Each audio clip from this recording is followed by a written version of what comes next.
Stunthangar Video Hangouts. My name is Charles Carter, and I'll be your host this evening. I want to extend to you my gratitude for you watching Stunthangar Video Hangouts. If you are watching this as a replay, I want you to know that I host these YouTube live streams every Monday and Friday evening starting at 6:45 p.m. Pacific Standard Time. So please make a note of this so you can watch or be part of the live stream. Plus, we have an after party following the live stream, which is sometimes better than the live stream portion.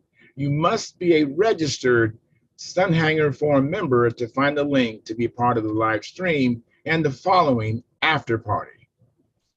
Here at Stunthangar Video Hangouts, we talk about building and flying model airplanes, sport flying, competition flying, and what you've been doing lately. To join our conversation, if you are already a member of Stunthangar Forum, you can find the link if you scroll down to the section called At the Bench. Now, if you're not a member or not logged into Stunthangar Forum, the At the Bench link will not appear. Now, if you're not a member, please register at stunthangar.com/SMF. That's stunthangar.com/SMF. That's Smart Men Flying, courtesy of Jeff Riley. You must place a space between your real first and last name when you register. You must also use a valid email address or Sparky. The proprietor of Stunthangar will not approve you. Now, if you're inclined to not come in, just enjoy watching us on YouTube. Wonderful, fantastic. Please enter your questions or comments in the chat box, and I'll do my best to make your comments or questions a part of the show. Now, understand, sometimes even I can't get a word in myself, so be patient, and I will ask our illustrious panel your question or state your comments. And by the way, you only can make your comments or questions during a live stream. So like I said, I host these YouTube live streams every Monday and Friday evening, starting at 6:45 p.m. Pacific Standard Time. If you find Stunthangar Video Hangouts that I host, or the many building videos, Saturday at John's, contest coverage that Sparky does on this platform, informative and enjoyable, please hit the thumbs up, and thumbs up. Please subscribe, share the videos, comments, also help the Stunthangar YouTube channel grow. Please consider joining Stunthangar's YouTube channel memberships, which start at just $4.99 a month, which is less than 17 cents a day. And by the way, I'm also a member. I have the $4.99 come out of my checking account each and every month, and I don't miss it, and I suspect you won't miss it either. Plus, you'll be helping support your hobby that I hope that you love and enjoy like I do. You can also use the super chat, which is located over here below the chat box, and make donations there as well. And those aren't on a subscription basis. Those are just kind of one and done. And you can make as large as you want of a donation or as small as you want. It's up to you. Hopefully you see the value in what we're doing and give us an appropriate donation. Now, your support helps offset some of the expenses of running Stunthangar Forum. And with your memberships, you'll get special badges and stickers that Sparky and I can see in the chat box. We can see who are the supporting patrons of our channel. And you also get unlimited replay of member-only videos, which are, you're not going to see those videos anywhere else. Plus, Sparky has a Q&A, question and answer show once a month for members only. Now, this is Sparky's YouTube channel. So I come in here twice a week, Monday and Fridays. So if you want to get in touch with me, go to my YouTube channel, which is Flying Control Line Stunt. I'll repeat that for you. That's Flying Control Line Stunt. All the letters are there. And place your comment or question on the 2019 AMA National Championships video, which Sparky shot with his camera of me flying his orange Junar XL. I say orange because now it's a white with an orange trim. He refinished it, and it's even lighter than when I flew it. And if you do that and make a comment or question there, I'll be notified because that's my channel, and I'll be able to respond to you quickly. I want to thank you for your past, your present, and future support. You are making it happen. please keep the conversations family and friendly. In other words, please don't use words or do things you wouldn't do around your own children or grandchildren. And without any further ado, I'm going to post a link at stunthangar.com. Let's see here. I'm going to post a link now. Here we go. I'm going to go to Sparky's YouTube channel and what I call the control panel. My internet is a little bit jagged, so I don't know what's going on, so bear with me. So let's see here. And while I'm doing this, I went flying yesterday and today. So when we get into the conference, I might talk more about that. Let's see what happens here. Looks like we have 10 concurrent viewers right now and 6 likes. So if you have not hit the like button, please do that before you forget or before you turn away. And it looks like in the chat box, we have Jack Snavely. He says, hello, all around the world, just saying hi. And he has these airplane stickers up there. And then Jeff Riley, he says, evening, guys, stopping by to hit the like button. Thank you very much, Jeff. I appreciate that. And let me just do a little editing here. Anyways, I went flying today with my SV-11, and man, I'm really digging that plane. It's an electric version, and did some modifications on the control system. I started Wednesday and ended up working till the wee hours of the morning on Thursday morning, and went flying. And I really like the results of the changes I made. Hey, Joe Gilbert's in the house. Doing? I got a new router. Maybe it'll work for a minute. Well, it looks great, and thank you. I know it's late back there in Oklahoma. I appreciate you coming in. Mine. Good. I'm going to say hi. Hi, and Jim Hoffman, thank you, and Keith Trussell, thank you very much. And I imagine you guys all know Joe Gilbert, and Joe knows you guys, right? Who's Joe Gilbert?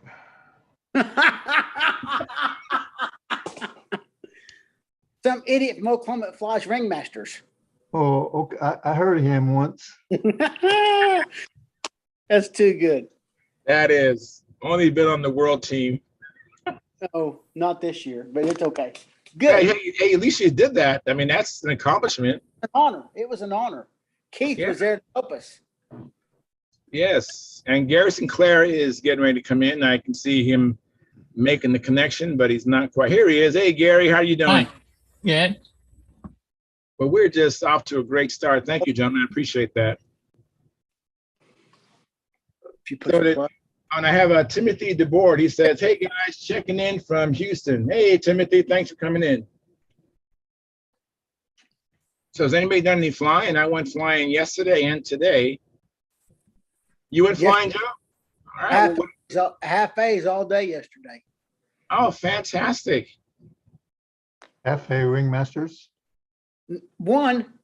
Got the half A ringmaster. I did. One of them. I flew 4 different ones, but yes, one of them was a ringmaster. I was 12 years old, Keith, when I was flying that. Wow. That wasn't very long ago.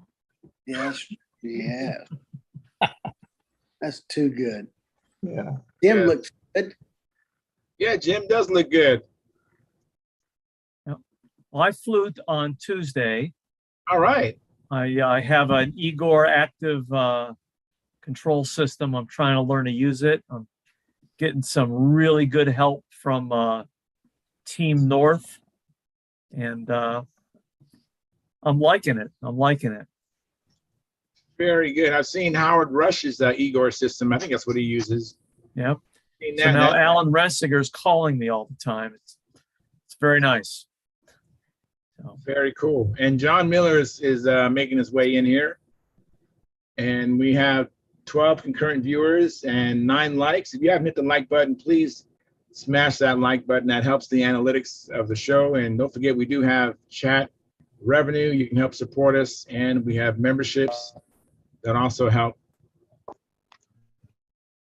So your Igor system, Jim, is in what plane is it in? It's in the Predator. It's that orange Predator. That's a pretty plane. I got the right shirt for it too. You should Yeah. let me Yeah. fly that with the shirt. So it's a lot of new knobs to turn, but it's working, and I'm seeing the performance enhancement I wanted is there. So I'm pretty pleased. Now to go to that Igor system, what things did you have to purchase besides the tell me what the components make up that Igor system? Is it just a timer? I had to purchase a jetty box and Igor's accelerometer and then the programming box. That was the bare minimum to retrofit a plane that had a Cuban timer and a Castle Creations, and the retrofit on the cutting on the airframe. So I was pretty happy with it, and it's worked like a charm. But it's not easy. I did a lot of head scratching in the beginning, but it was successful. Very good. Very good. Hey, John, thanks for coming in, John. How are you doing this evening? I think John froze up on us. I'll see his picture.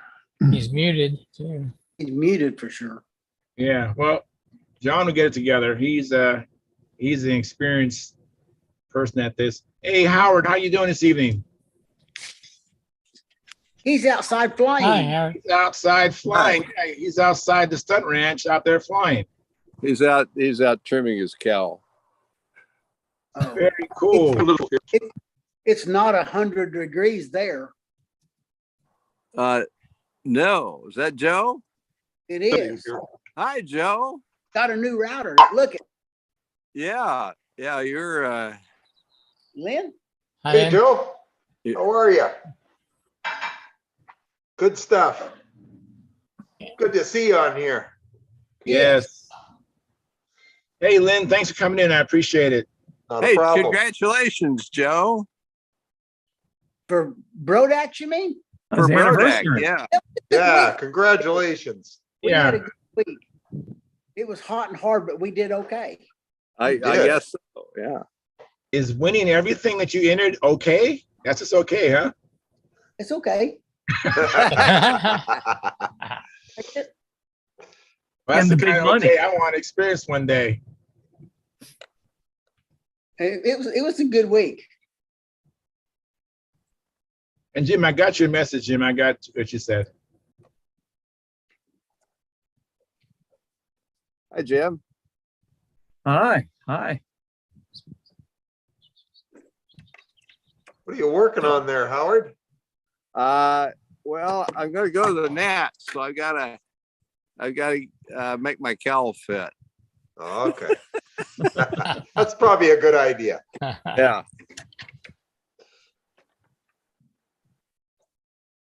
You going to practice, Howard?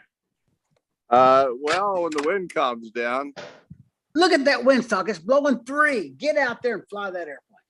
It's not even straight. It's bent. Look at Let me make you big so everyone can see how manly you are. Because that windsock doesn't look like it's that bad, but maybe it's just an illusion. Is It that might be. windsock straight? Oh, It's 7 to 12. yeah, it was. Real windsock. If it's a real windsock. Well, it used to be. It's kind of worn out. But, How do you wear out a windsock? well, have wind and rain, I guess, and Lots of wind. Oh, okay. birds Yeah. sitting on it. Sun on it. Bleaching it out. Birds like to sit on it because they're always facing into the wind. They can always take off into the wind. Oh, Birds aren't. I thought they knew it naturally. I thought they did it better than we did. Well, they have to turn around. This way, they don't have to turn around. They just sit there. And, It tethers with them. They just ride Yeah. it. And fully be- that's right. Very good. It's moving a little too. Yeah, it is. It's kind of blustery. I flew a little stunt earlier, and it was Did a little guy named Gene ever call you? Uh, Nice fella. Yeah, he said he was going to be through here in early August, and I told him I wasn't going to be here in early August. Nope, you're not gonna be there. So, No worries. He was but from, I think I told him, give me your itinerary, and I'll send you the contests and people along the way. he would like that. Yeah.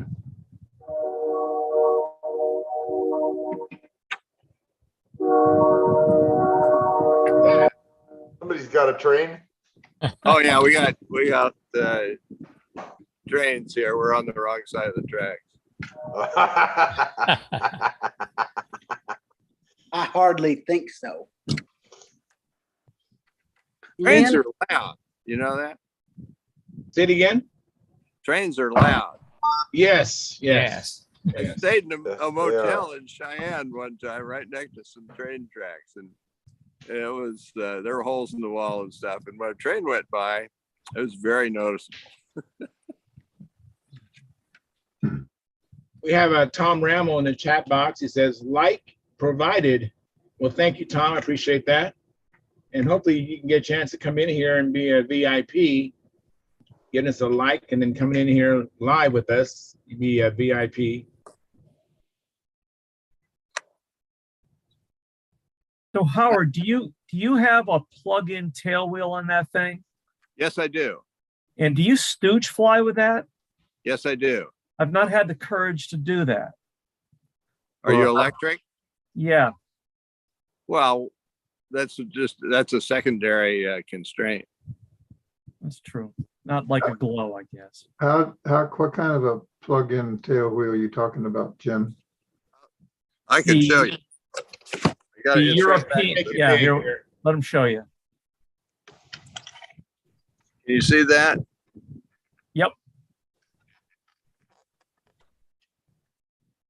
Yep. I That's just like- exactly what I'm talking about.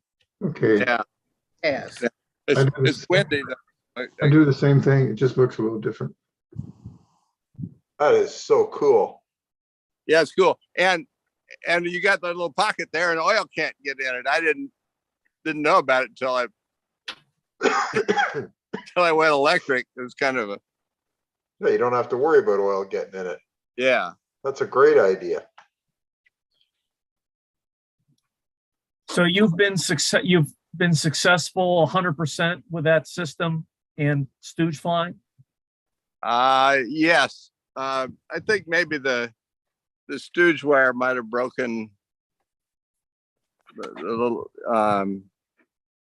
once or twice, but maybe that was with the IC thing. You give it a pull test before you fly it. Sometimes it breaks off, but not very often. All right. So I gather your stooge goes through your tail wheel instead of in front of the stabilizer. Is that right? See that little hook there, or that little I see loop it. there? That's it. Yeah. That's how I do mine too. I'll hook it up to the tail wheel just like that. Yeah, I have But uprights in front of my stabilizer. That's how I do Yeah, mine. I don't like doing that. I'm always afraid it's gonna damage the stabilizer at some point. Huh. But that finish looks great, Howard. Looks like that plane's made out of plastic. Thank you. I think. Hey, look at this. Look Right. how well I'll turn the camera around.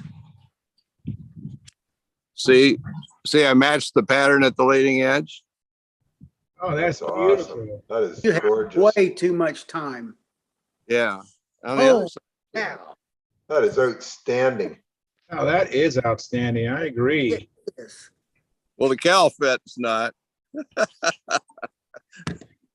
Sandpaper. That's really I'm- nice. I've been getting 18 points at local contests for appearance. I think it might be the cowl fit.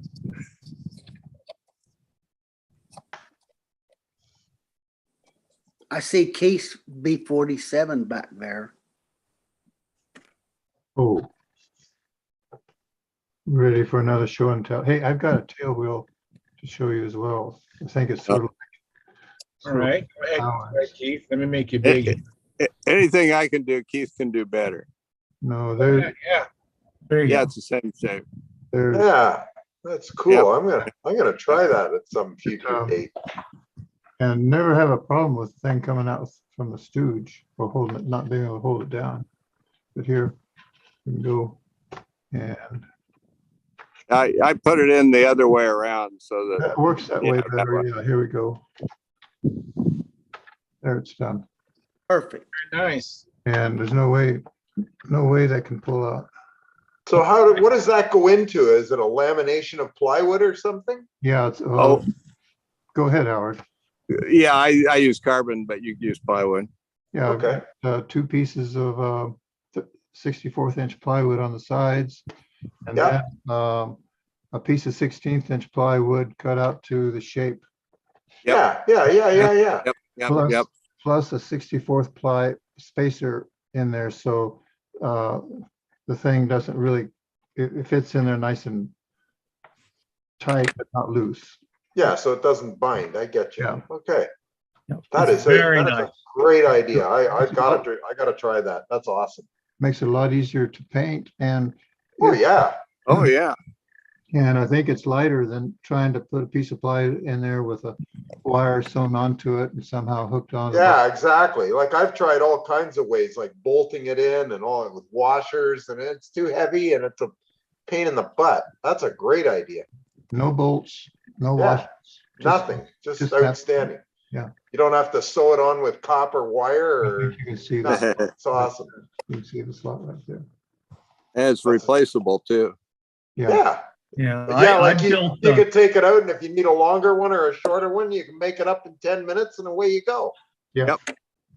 well, What a I great built idea. 3 different tail wheels for my last airplane, different length struts Yeah, to try to make sure my takeoffs and landings were as good as they're going to be.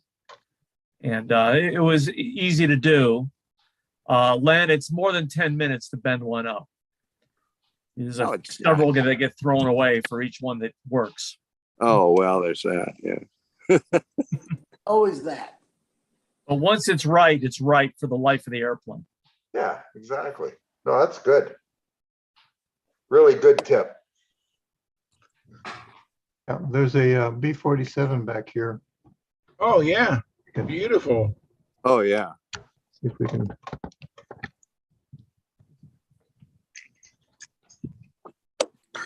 I don't know how well it's going to show up here. Oh, it's Oh. once you stop moving, it'll be, oh, that is nice. Oh. Wow. That is beautiful. This is the XB-47D. It had 2 turboprops on it, plus the turbojets, regular turbojets out here on the wing. I never knew they did that. They built 2 of them, and it's the fastest propeller-driven airplane. It went like 540 miles an hour or something like that. I knew one of the pilots and he didn't like it. I don't remember the whole story. They were a touchy airplane up high. They had a narrow window of envelope of flying. Yeah, this is, That's really good. see if we can. Does it show up? Yeah, yes, it does. Yeah, that is outstanding. That is Cool. extraordinary. And Cool. I had another set of spinners made up by Bob Whitney that look just like these, but just for the 2-bladed props. And yeah, it's profile. I built it for a contest out in one of Tony Nacarato's Black Sheep contests out there, and kept it around, and I took it to the 2000 Nats, and I got 3rd place in profile scale then. Very So, good. Wow. okay. And this thing, it's don't know if you can see the bell crank is up here, and the lead outs are out here. And so the lead outs come down and then around, I thought steel pins, they could just rotate around steel pins and then come out. Because Oh. CG, this actually is the CG for the airplane, and that had it marked that way on the real airplane. And Wow. So lead outs have to come here. I didn't want, most profile airplanes on swept back wings, you have to expose the bell crank. And this one, the bell crank's buried in the wing up here. But moving these lead outs around those steel pins in here to get them up here, it's not a good idea. Because the cables wear against that steel pin and they break. Oh, And that's why the lead outs are cut off here now. It's never going to fly again. At least it didn't break when it's in the air. I was checking out the lead outs one time and one just came out because it broke. Wow. Where the I would have flown, it would have been disaster. But these are Norvell engines with throttles. And so there's an extra set of bell cranks in there to get from the Roberts and bell crank up here to bell cranks out here to work the throttles. And Wow. little trick here, the elevators, there's a single horn there and it's lucky boxes inside here. So just a single control horn works both elevators. Wow. Wow, And, that's impressive. and it flies really pretty good. On a really nice day when you're coming in for a landing, it you can get it on ground effects and it just sort of sit there and float above the ground until you just reduce the throttle and it kind of floats in on ground effect. More than any other airplane I've ever flown on with a throttle like that. Wow, that is nice. Very, very nice. I got a 4-engine one. Or shall we save that for next week? oh no. Wow. Wow. Fun. Him and Eddie Mason, 4-engine control line airplane. Keith has his own museum. Yes, he did. Yeah, I think so. That's awesome. There's a lot of reading right there, y'all. You're not kidding. Yes. Oh, look at this here. Oh, that looks. Holy Mackinac. You've never seen that? That's cool. Huh. The Bear. Oh, the bear. Yeah. Wow.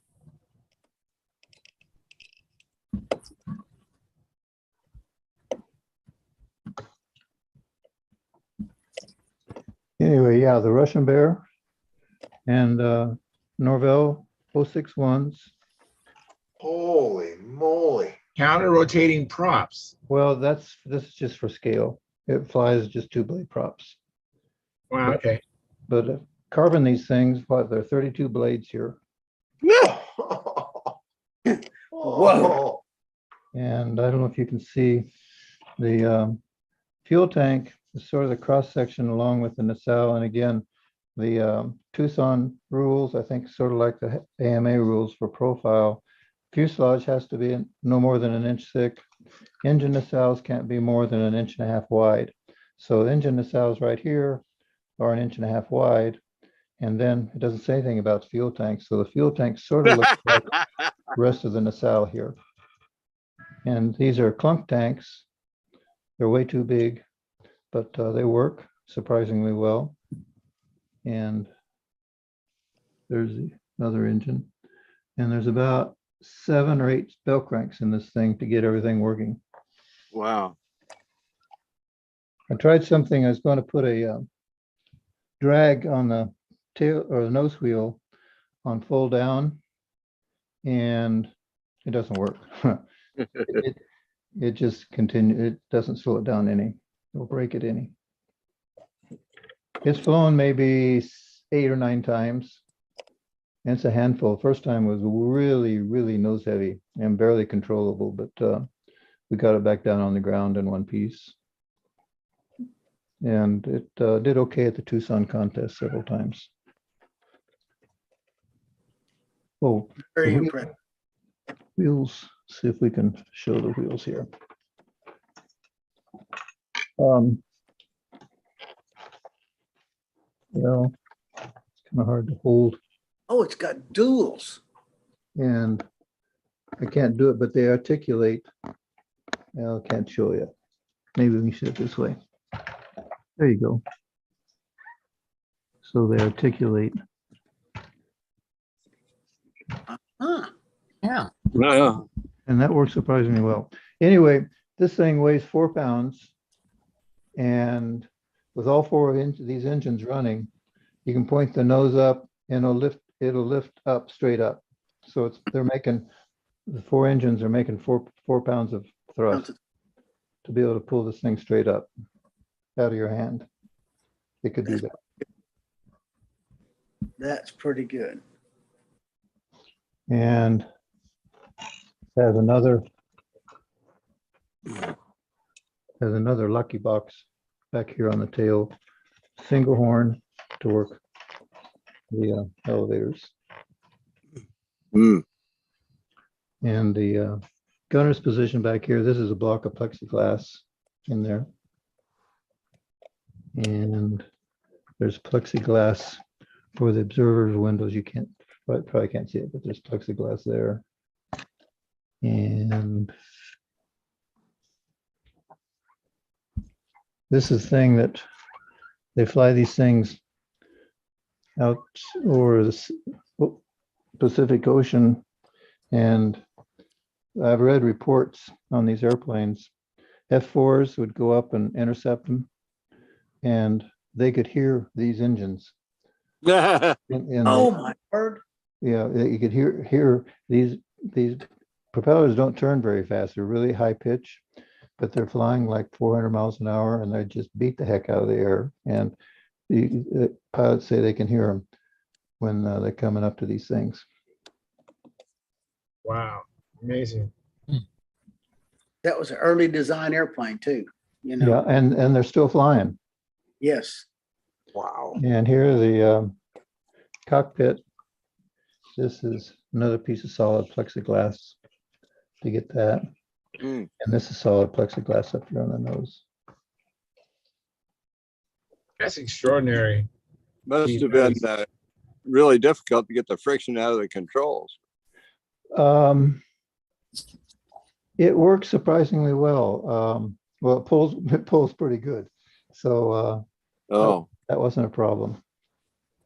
And then to get the throttles, I don't know if you can see here. Yeah, the throttle wire goes through the tank. So there's a tube goes through the tank, so the push rod through the tank goes through there. Ah. For the document transfer back here. Worked out a couple problems, and like I say, it worked pretty good. And the like I say, these are Uniflow tanks, and there's a plug here from a regular Sullivan tank. It just plugs into these things, and the clunk tank part worked. First time I've ever used a plunk tank on a half A. Anyway. That is amazing. That's good. Yeah. Very nice, Keith. Man, oh man. Wow. It looks better in person. It is incredible in person in the gym. Yep, I've seen it many times. Yep. So someone mentioned the friction. One thing we learned with IC engines is the vibration that the engines create breaks up a lot of the drive friction in these systems. So these control systems work better when the engine's running than on the bench. Thank goodness. The only problem we found, particularly on some of the twins, engines will run fine by themselves, but get both engines running, they don't like talking to each other. oh, yeah. One will quit, so you switch engines or you change props, you do all sorts of things, put a different engine in, and then the other one will quit. So we don't know what's going on. Yeah, B-17 was worse. Did you ever really, well, you solved it, yeah, but how? Well, there were various problems there. There were resonances. The best props were like APC's pitched down to 3 3/4 pitch. 9/4 pitched down to 3 3/4, but they had a resonance there that made them difficult to use. And yeah, there were. I made some FAI combat mounts because they always work fine. Carbon FAI combat mounts for the thing, and the vibration on those was just awful. I stiffened them up, and it got worse. So Paul whacked them off and put on Kraft Hayes radial mounts, and they worked okay. But there's still resonances here and there. Well, It was. did it make any difference between wood props and APC props? I don't know if he tried wood props. Okay. Yeah, I think that might have been the problem we had with some of the twins with the APC props. Because if I remember, some of the twins we ran with wood props, not so much of a problem. Oh, I don't know. There's all sorts of screwy things going on there. I understand. yeah, it's mysterious to me. Hey, John, thanks for coming in. Now that you're moving, you came in earlier and you froze. Yeah, well, I didn't use the Zoom client. I came on my browser. That was a mistake, so I backed out and put the Zoom client in and came in that way. It always seems to work better when I do it that way. And let me also greet Carl. Hey, Carl, thanks for coming in. Long time no see. Is that Joe Gilbert up there in the corner? How you doing, Joe? Doing fine. Good to see you, John. Good to see you too. Hey, Carl, your mic is not working very well. It's Yeah, probably yeah. your internet connection's too slow or your bandwidth is not Yeah. good. It's killing them again. Yeah. Hey guys, I have a question from. Well, I have a like from Mark Lumen, and then John Lytle says. John Lytle says, I'd like to ask if anyone can tell me what issue of Stunt News has a picture of the plane called Prussian Blue. Billy Suarez built it and flew it at Muncie one year. I'd like to see it again. I bet you Keith Trossel knows. Or Keith would know, yeah. Oh, geez. What? See those bookcase behind them? Everything is in that bookcase. Yeah, right. You have a question, Keith? What year in Muncie? Does he know? Remember it all? I don't think so, because he's asking what issues. I don't think he even has an idea. He just knows that it's the Billy Suarez Prussian Blue. It's on the. Well, that would have to be a while ago because I don't remember Suarez flying there That's better. from except for a long time ago. Yeah, he hasn't been there for a while. Call Billy. I'm sure he's got photos of the airplane.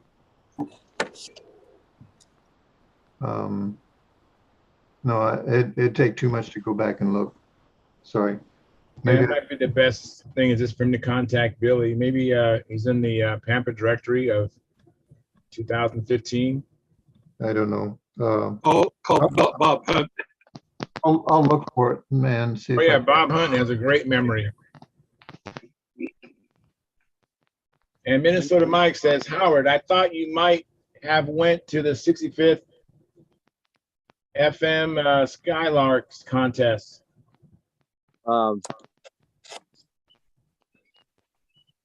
When is it? We'll see what he says. Hey Jim, do you have a question or anything you want to make sure you get answered, or observation you have or anything before you go? No, just that I've got a hard stop at in 5 minutes. I'll have Yeah. to say goodbye. Okay. But I it's just nice to need see to- everybody. Yeah. Yeah. See you too. I appreciate you coming in often. That's great, Jim. I'm really appreciate it. It's good to have you here, Jim. Well, thank you. I do have something. I'm painting an airplane and I had some lifting issues, adhesion issues, and a friend of mine suggested shoot a mixture of 80% clear and 20% clear, 80% thinner over it. So I did that with a section of it this morning. I'm going to give it a full 24 hours to cure. And tomorrow morning, I'll do an adhesion test. Yeah, And it's that's what pretty Philip, painful. Philip Granderson recommends over his filler coat. I think that dope just lets it blend in and melt better. Right. But then it all melt. But I think you're right. I shot the last coat of silver of Polar Gray in Oh. Phoenix in the morning. It was 85F and it went on pretty dry. So that's my fear. So we'll see. And Howard, Minnesota Mike says this weekend. Oh, no. I'm sorry. Yeah, I stopped by there once. It was on the way home from the Nats. It was fun. It was a little terrifying with the wind and the trees there, but it was fun. Brodeck's that way too, in the wind and the trees. Lynn, Yes, sir. What happened to your Cardinal? The Cardinal is fixed and flying beautifully. I got After the that one in, contest. I got that one in good shape today. I'm still Good job. working on the bear. The bear is still being a bear. It's being a bear. I'm fighting with it terribly. Now, I got the pipe situation sorted out. I found out that what the problem with the pipe was that the sleeve had fallen inside the pipe and was floating around in the pipe. So that was restricting the airflow going through the pipe. So that's why it was surging all the time. I managed to get it out and get a new sleeve made and put in the pipe, got it all put back together, and it's staying together now. It hasn't been falling apart. But what is happening is that I can't seem to get the motor to slow down. Like it runs very fast and very hot. Like I'm getting full tanks and it's running steady, but it wants to run away. That's typically too big a prop or too Okay, little of a jury. Okay, so I'm down to a 12-inch prop. I cut it down to 12 inches like you and Brett suggested. So I'm running a 12-inch 3-blade, roughly 4-pitch. Go to a bigger Venturi. Just sneak Bigger- up. Sneak up. Okay, okay, so I went down to a 210 Venturi like you suggested from a 230. I was running 230. I measured it when I got home. It was 230. So now I'm running 210. So I'll go up a little bit and see what happens. Yep. Because You can do some of that with nitro. If you Okay. think it's overpropped, put more nitro than you need. And if that Okay. engine turns it easy, that tells Okay. you need more air and more power. Okay, because what I'm finding right now is it's running too fast and too hot. So I'm not getting any, I'm not getting any 4-stroke. I'm getting a lot of 2-stroke. Like it's set on the ground and it's running kind of a 2-stroke, and then as soon as it takes off, it just goes like a screaming Mimi. Goes right into a 2-stroke and then runs the whole flight like that. Wow. So I gotta slow this thing down. Is it a 61 road jet, right? 61 road jet, yes. Okay. I would So, think 210 ought to be close. Okay. You So run I'm all, right up. What's have you that? tried all synthetic fuel yet? Yeah, I'm running all synthetic. It's all synthetic, 10% nitro, 20% oil. So we'll just keep working with it. Go Now, to 15 just for now fun. my pipe location is 17 and a half from the plug to the baffle. Does that sound about right? That's too short, I think. So I'll move it out an inch. Yeah, I go 17, 5/8, 3/4, 7/8. Okay. Go 18, you'll see. When you get Okay, it yeah. up that, the engine will run steady all the time. Yeah, it'll slow it down too, I would assume. Okay, Thanks. I'm gonna do that. I'm gonna extend that pipe back. I'll just put a bigger sleeve on it and put it on again. See what happens. I'll try that tomorrow. Okay. Great, thank you. Much appreciated. We're getting there though. The Cardinal's flying beautiful. It I'm was a glad- big, If I had it's a running, bad, glad you didn't fly that Brodax in. well, it had a really bad tank issue. The tank was full of rust. My tank was full of rust. My filter was full of rust. Everything was full of rust and crap. You take Now I it gotta- off Took it put it all on out. and threw it run out. over. Yeah, it ran beautiful today. Put a brand new tank in it, all new lines, cleaned it up, run like a champ. We're good to go. Okay, Howard's still cutting. he's working hard. He is. He's concentrating. Yeah. I'm Hey, concentrating. Joe. too. Yes. Hey, Joe, on Rodax, was you carrying around that motor with the propeller and the flip in it? The propeller. Say that again. Did you have a motor with a propeller on? You was a flip in it and said it was for therapy? Yes, a McCoy 35 is the best. Okay. Yeah. Well, I was there with Sparky when you came, and I was wondering if that was you. That's me. I just Okay. McCoy 35 just flip good. Just try it. Yeah. Okay. It hurts you. Don't mess with them. It was nice to meet you. Meet you anyway. Nice to meet you also. Yeah. Got it. Got it.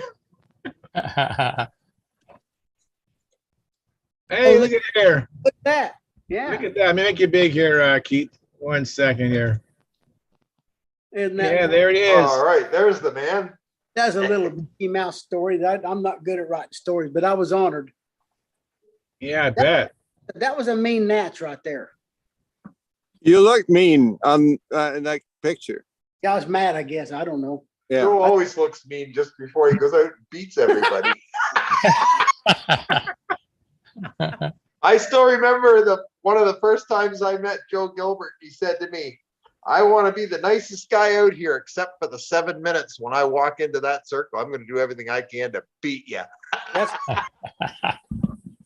I'm trying to figure out the expression on that face. It's like, what am I doing here? well, if the wind's blowing 30 miles an hour, you can't hold your airplane. It was terrible. Matt and David are to be commended for doing what they're doing. I appreciate them working so hard. You guys all work hard. I'm sure glad Keith brought out the Russian bear. That's a cool airplane. That is a gorgeous That is, airplane. it is. Somebody said it looks better in person. They're absolutely right. It's incredible. I've seen it in person too. I've never seen it fly, but I know I've flown Eddie's 4-engine bombers, and they're that 100. I think his B-17 weighs 12 pounds, and it pulls like your water skin. You got to hang on to it. But they Well, I'll sound. tell you, I think I know why that half A scale event went into demise. They had to compete with Keith. Yeah, you can't beat that. I mean, goodness gracious. He's got 3 or 4 of those half A's that are incredible. Oh, yeah. Yeah, we've been showing them a couple at a time. There's one Well, more. you- There's one more you haven't seen yet. We might see. Oh, You- go get it. Do you have, where's Charlie Reeves' pancake? Has he had it? He's got that back. He's got it back. Yeah. That airplane's worthy of being seen too. Yeah. There's another one we had trouble with those engines talking to each other Oh, they don't like each other. and getting that thing off the ground because it had a real high angle of attack sitting on the ground. And boy, you had to be really careful throttling that thing up and to where it starts getting a little bit of airspeed, gets the tail up, and then you can put a little bit more throttle to it. Because you put throttle to it or you run full throttle to the thing, this thing will just flip over before you even Oh, boy. because the angle of attack, the thing sits on the ground like 30 degrees. Way high. But it flew. Yes, it did. And it was one of those things we flew proxy for, because Charlie didn't make it out there. We flew it a couple times there at in Tucson, and then he flew it at the St. Louis contest too, I think. Did well there. Fun stuff. Fun stuff. Well, I'm really disappointed that that idea is Mike Cavill's idea. I'm really disappointed that it didn't take off or get more support. There were a couple people that came out of state. Frank McMillan built a really neat little Sea Hornet, brought that in, and Dick Byron brought a Sea Hornet one year, and he wasn't very happy because he didn't like our rules. But that's Dick Byron. I won't say anything.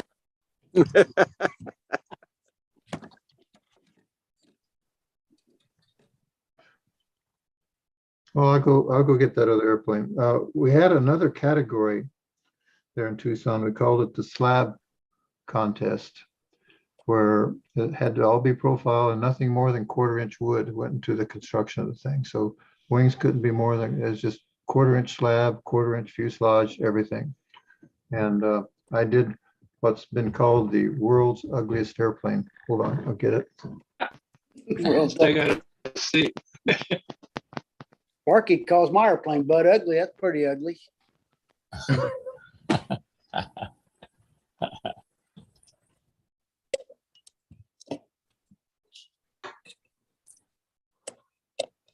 Charles is eating. It's 10 till 10 here. I'm gonna get off here in a minute too. All right. Yeah, I'm just having some popcorn to keep me from talking too much. Key slab airplane. I was kind of hoping to watch Howard fly his airplane, but I'm not sure that's going to happen tonight. Well, if the wind dies down, Still, It'll fly without a cowling. we We can our score sheet. We could score him a 600 from 1,000 miles away. yeah. Yeah.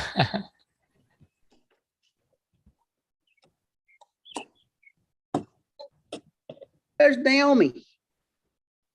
Hey, Naomi. Careful. What are you gonna say? They're on. You're on. It should have been the teddy bear. Oh yeah, sure. And it would have been cuddly and sweet. Oh brother. Say nothing, Lynn. Say nothing. I'm not gonna say a word. She says the problem with the bear is it should have been a teddy bear, not a polar bear. Would have been cuddly and sweet. Oh my She God. might be right. She might be right. She might be right. You never know. Oh man. Hey, Dennis. Thanks for coming in. Hey Dennis. Is that Joe in there? Holy mackerel. Yeah. Hi, Dennis. All right. Two routed. It works. Man, we got all the big guns here tonight. We got Dennis, we got Joe, we got Howard. This is just unbelievable. Yeah, Naomi shows up. It's going to go off the charts, Len. That's all. There Oh, is. she's already been here. She just got home. Okay. She just got home from work. Terrific. Somebody's got to support my story. You know what? Yeah, yeah. That working's way overrated. Oh yeah. That's all right. Tomorrow night we both go to work, so it'll be interesting. It's all good. It's all good. Still need to make a few dollars here and there. Dennis, who's the guy that designed the Stuka stunt airplane down in Texas? Don Still? Don Still. Don Still. Yeah. He's still alive, isn't he? He's still alive. He recently retired and sold his hobby shop and everything like that recently. I think that's like the last 2 or 3 years. Wow. So remember he when sent, Wes he sent a box of engines off to Wesley and told Wes, see if he could pedal them, for whatever. And it included things like the Fox 25s that were in his world championship airplane, I guess. And I think it was an Atwood 60, I guess. that was in his, before the Stuka, he had something called the Victory, something called the Nobody. I think those were Atwoods in those. I I think don't Keith know. might know that. He would know it for sure. Yeah, that's it. Victory, old time airplane, short tail Victory, long tail Victory. Yeah, and then the Nobody was literally that. It was it was a flying wing. And so, yeah, but Don had collected engines like that, and Wes has been slowly but surely, pedaling them off. So, but it's not so much you look at a Fox 25 and okay, that's what it is, but not just that. That is this Fox 25 that went there and did this for this person, and it's like, it doesn't say that anywhere on the labels or anything like that, but that's the specialness of it. Yeah. So, yeah, I think there was a 2-bolt Fox 29 in that stack, and a Wow. couple other rare engines like that. So, Had a list. mhm. Okay. World's ugliest airplane, ostensibly. It's called the Farman F4X Stork. Here's pictures of what the airplane was. Oh, Oh my goodness. Is that built out of corrugated metal? The fuselage, no, I don't think so. It just sort of looks like it was. It was one of the first airplanes that Air France used in the 20s or late 20s for airline stuff. yeah, airline passengers were a lot braver back then, huh? So, So here it is in slab half a profile scale. oh my. Good. Ah. That's too Ha, good. ha, ha, ha. With Ford trial motor written all over it. Stout. Looks like a Stout design. The designer named Stout. Is Did you ever hear him? Renee Farman. Renee Farman. Yeah. That is This is the pilot up here, Yeah. and it carried, I think, 7 or 8 passengers in here. I'll be Yeah. darned. They were probably pretty comfortable, Yeah. relatively speaking, but And I had to put a whole bunch of lead up here to get the thing to balance. Oh, I would uh, go. And then the balance point is almost right above where the CG is, or landing gear is, and it wants to nose over. And so you have to really kind of horse it along to get the thing rolling. And then once it gets rolling, it's okay. But it doesn't fly very well. huh. It's just 1/4 inch sheet wing, Hmm. sheet tail, fuselage. And it's only flown a couple times because it noses over on takeoff. We flew it one contest. And that's O20s on there? O20s, Pee-wees. Wow. I'll be darned. That is awesome, Keith. That is cool. That is super cool. Wow. Might show up better if I do it this way. Hold on. There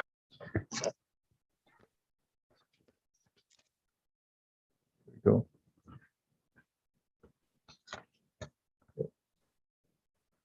Oh, wow. We get to be careful adjusting the needles. Woo! To get Yeah, that those bottom ones on the tool. bottom must have been fun to get to. Reach your hand in between. Yeah. Oh yeah, how do you adjust that needle? That's a great observation. Well, you Between come in from the back and you get to them back there. Wow. slowly and carefully. Yeah. Yeah. Like 2 porcupines mating, right? I've never seen that one before. That's a good airplane, Keith. Don't let Gordon get anywhere near it. Yeah. Yeah.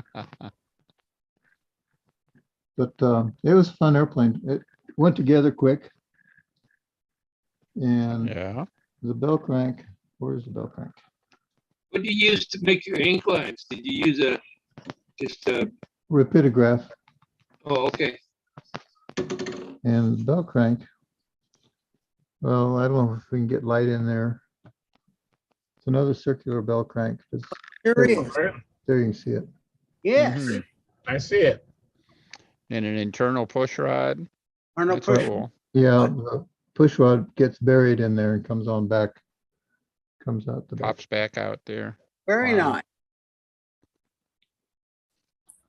And the lead outs, or adjustable lead outs, they would hold Flip. on to the tip out here.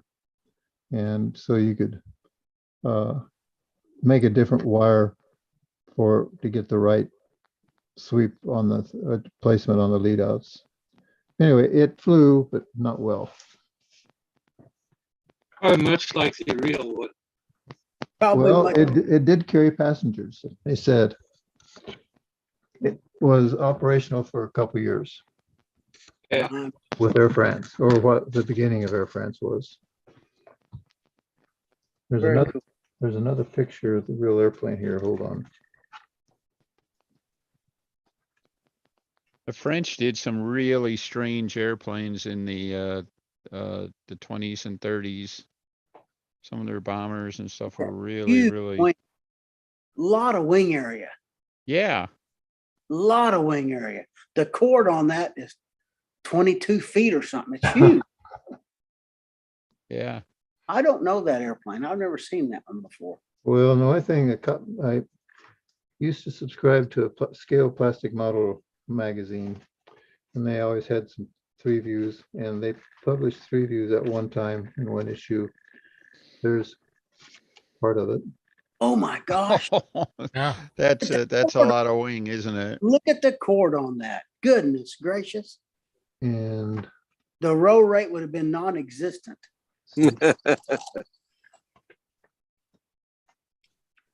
yeah, here's more.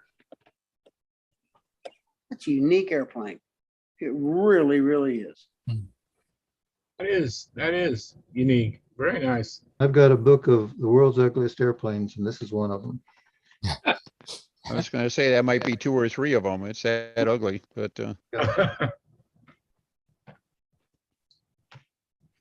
And I found another biplane I want to do for just a single engine half A scale, but I won't get into that now, but it has to be one of the world's ugliest airplanes too. But I want to do that for half A scale someday. On my list of things. is the half A scale event at Tucson, is that still active, or No. do you think it'll make a comeback?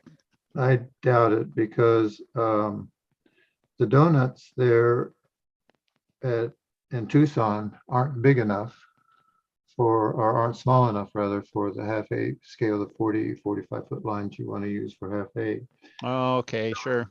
There was another circle that the city put in some time ago, and they didn't do anything for the foundation of it.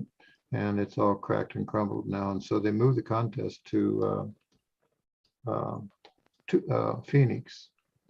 Some big shopping center up there had let us use a corner of their parking lot. And we had it there for several years.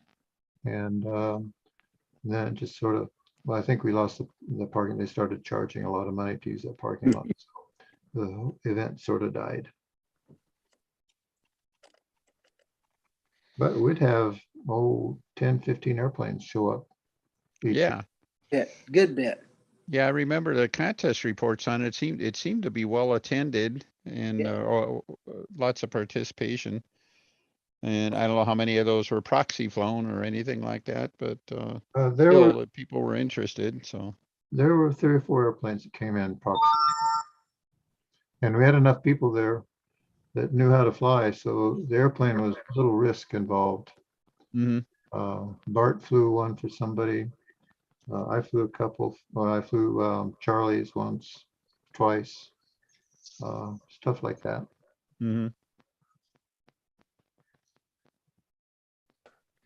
Well, I am going to go coming on 10 o'clock. Good seeing you. Good to see you, Joe. Thank you so much for coming in, Joe. Yeah, thanks. There you go. Appreciate it. Joe. Yeah. Come again. Yep. All righty, buddy. See ya. Come again. Yeah. Boy. Yeah. Thank you.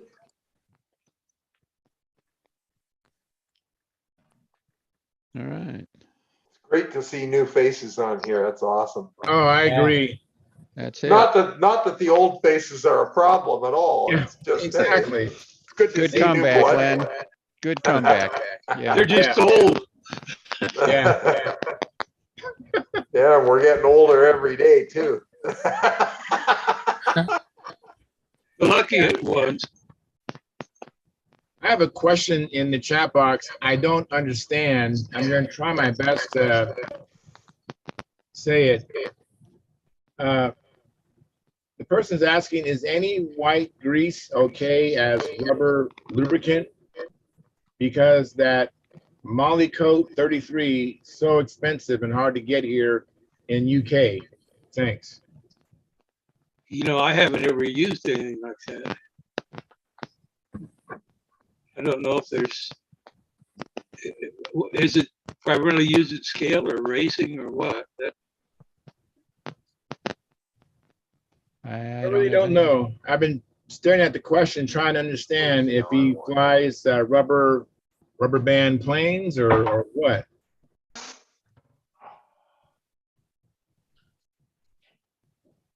Anyways, Mark Griffin has, go ahead, John. You ever hear anything from Marcel Legrand down in New Zealand? I'm wondering if he ever flew his twin. Yeah, I thought I saw Marcel Legrand on one of Sparky's videos recently. Yeah. Mark Lumen says the Caproni Stipa flying barrel. Yeah, that's an interesting one. Be kind of tough to do as a profile, I think, but Yeah. Well, it's sort of a big ducted fan, wasn't it? yeah, big fat thing. I suppose you could do a profile, but That really doesn't fit very well. no, it's a tough match, isn't it? But I got a response. It is for a rubber motor plane. Oh, okay. I don't know of any. We've got some guys. We in the winter time here, we fly some indoor rubber in the club that I belong to, but I moved too far away from them, so I don't get to go. But they have a rubber lube, and I think it's what he's talking about that's so expensive. Because I believe they were complaining about the cost of it as well.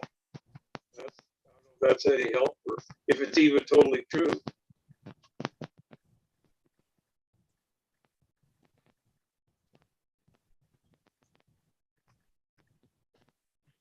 Well, Dennis, I wanted to report to you. I've just been so busy, but making the adjustments just to explain to everybody. I was flying my SV11 and it has such a beautiful corner, but I was only able to get that replicated maybe 3 out of 7 or 8 times. It was really, I had to really make sure I got back off of it, get back to neutral quick, and so Dennis and I talked about it, and I raised the push rod coming from the bell crank to the flap horn to the top hole, which is 1.25 inches tall. Left the push rod going back to the elevator the same, and I was actually, when I flew it, even yesterday and today, I'm able to get. Again, I'm not counting, but it's more repeatable to get a good corner. A good corner, I mean, when it comes out of the corner, it doesn't bob or come up too high. It's easy to keep it flat. And so it's improved. Matter of fact, Dennis, I was able to widen my line spacing on my handle all the way out. So it's increased leverage, and I'm really happy. And I'm still, the plane is flying better than me, and I'm just working on Charles Carter. So it's a good place to be.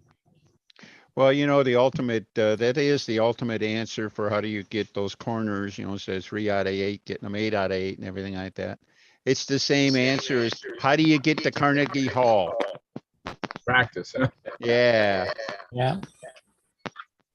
It's, you'll find that championship flight at the bottom of a gallon of fuel, but you don't know which gallon. Yes. And it's especially problematic if you're flying electric. So Yeah, because there's no gallons. I don't know what the corollary is to a gallon of fuel, right? But A bin full of batteries. A battery, yeah. that's it. So, Wow, so true.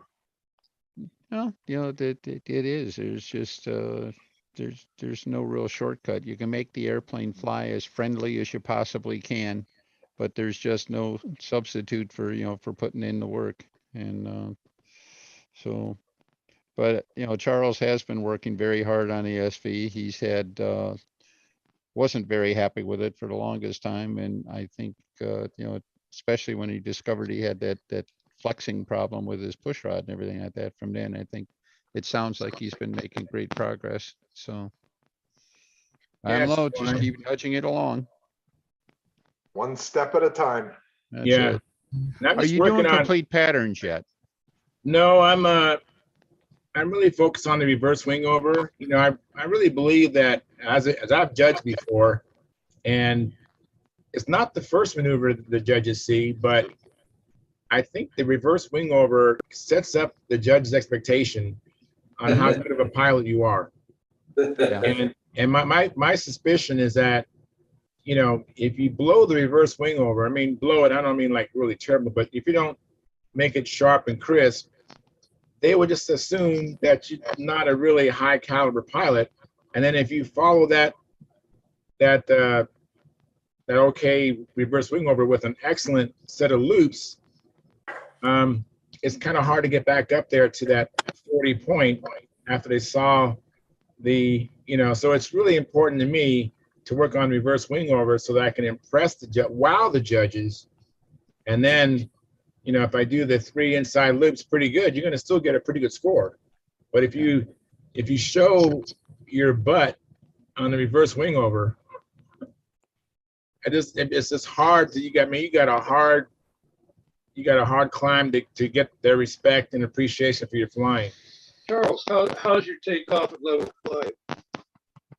I fly on grass, and so it's real. I mean, I believe the plane can do a really good takeoff and to level flight. I just I try to get up as soon as possible. I don't want to risk it too long on the grass.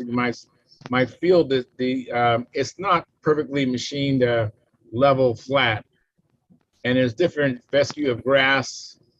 It's just not an ideal situation to try to practice taking off on. If you want to wow the judges, you start right from the beginning, right from right from starting your engine on. But the way you can do it on grass is you can do your not more than a quarter, or not less, or not more, I forget, quarter lap rollout and takeoff. But when you take off a grass, pop it up to about 1.5 feet above the grass, level it real quick, and then do your gradual climb up to pattern height. Because when you do fly off asphalt, you don't have to pop it up, and that's easier to not do than to get that gradual climb up to level flight. You get that up to level flight and then follow that up with an outstanding reverse wing over. You've now made the judges' expectations so high, and it's like Dennis's dad once told me. I think he probably told a lot of other pilots he gave training to. Is on every flight there's 2 maneuvers you will absolutely do no matter what. Yes. One of them's takeoff, and hopefully the second is a landing, not a crash, but a landing. And Right. so there's 80 points you're throwing away if you don't practice those. Yeah, I understand that. But think about taking off. I mean, how much fear is there in taking off compared to the fear of pulling out on a reverse wing over? Well, I have a theory on that. There's a lot of fear in taking off, especially if it's a windy day and you're over asphalt. It's very fearful because you think about it. If you're flying with a modern 3-bladed carbon fiber meat slicer that's worth $75 a pop, yeah, there's a lot of fear when you got to take off in a 15 or 20 mile an hour wind on a bad day at a stunt contest. I'd rather do the reverse wing over any day. Mm-hmm. Yeah, well, but the reverse wing over, I mean, when I take off, and fly level. I mean, I have perfect vision, perfect sight the whole time. The reverse wing over it seems to be a little bit of a blind, at least for me.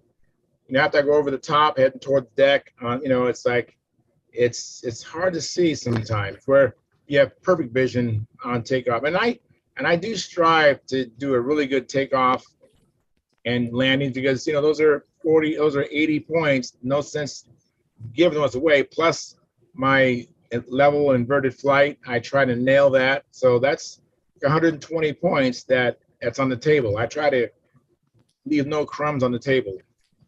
Yeah. Well, Charles, I think the biggest reason I'm asking you that question is you have been trimming out your airplane a lot. And I think when you do complete patterns, it makes it easier to expose anything that might not be right yet. And I think that's why, you know, when you look at something like Paul's trim charts, everything like that, there's a lot of iteration in there. And I think I'm going to put words in his mouth. All right. And only because I believe this is, but it looks to me like the first part of the chart is let's get the airplane flyable, start flying it, and then go through the chart again and keep, you know, iterating through the chart and tweak it, keep sweetening it up and everything like that. But I think the only way you get there is by forcing the airplane to do things and yourself to do things with the airplane and saying, well, gee, maybe it's not turning the same inside and outside, or my gosh, why does that wing wobble like that and stuff like that. And I think that it behooves you to do as much as you can as soon as you can, because it just, you know, really exploits what the airplane's capable of. So put in an example. I test flew a Barnstormer old time airplane last year, and it was my intent from the start just to fly it in old time. So all I was doing was old time patterns with it. And on a hunch, I went out and I tried doing a modern pattern with it just because I just have more experience with the modern pattern. And when I started doing a modern pattern, it was like, hey, wait a minute, this airplane isn't doing A or B or C the way it should be. And it would actually open my eyes to some iterations. Getting the airplane to fly the modern pattern, of course, made it easier to fly the old time pattern. So, and it just, you know, the modern pattern, if you will, stresses the airplane and the pilot enough to really, you know, discover, you know, where the opportunities are. That's a great idea. I mean, I will eventually get to that. Yeah. I mean, I did Okay. a lot of inside and outside maneuvers, a lot of other stuff inside the pattern early on when it wasn't turning the same equally. I mean, and now I feel the plane turns pretty much. I mean, I guess I'll put it this way: I can't decipher or discern any asymmetry. Okay. And that's a good point. You know, that's a good milestone to reach. And, you know, as you fly it and stuff like that, you'll either become totally used to how it flies, or you may say, oh, wait a minute, it does do something a little bit different. And it sometimes, I've got airplanes I'm trimming, and I never used to be this way. I used to be the guy that basically got the airplane level, and then I lived with what I had. But I'm starting to get more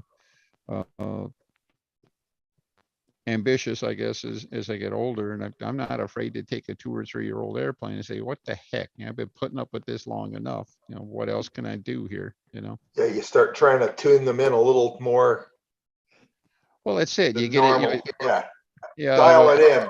Yeah. The whole thing is you get, call it the easy 80%. You know, the airplane is about 80% correct. Maybe it's 85, 90 or something like that. Yeah. But you keep finding a percent or two at a time and stuff like that. Sooner or later, it starts doing better.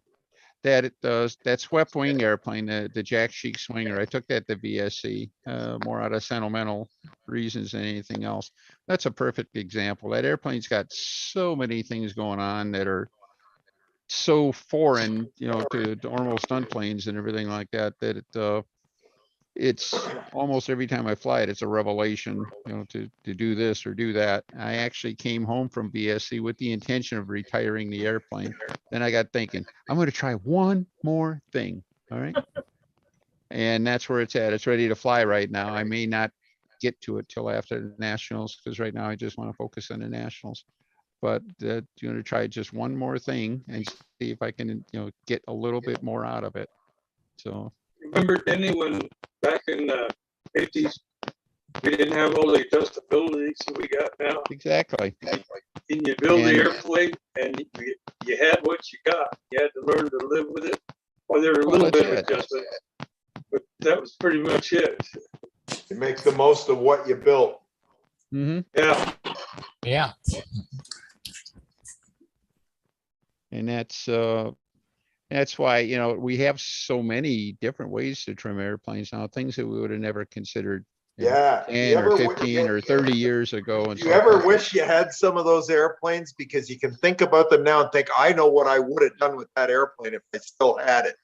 Amen, brother. Oh, I do that all the time. I Yeah. wish I had my 1982 airplane, because I know exactly what I would do with that airplane now, and it would fly way better. And you would do one or two steps. You would make that leap and you'd be right on it.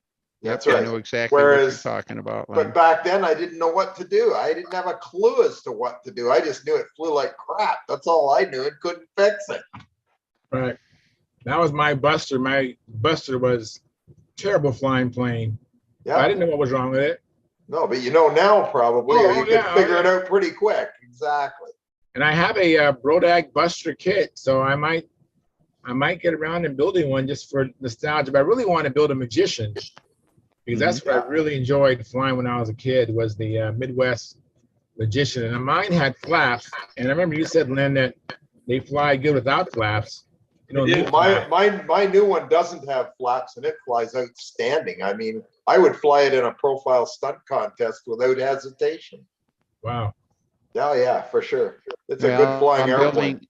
And from a vote from the other side, I'm building I built framed up a Brodak Magician for the electric conversion. And when I finish it, it's going to have flaps on it.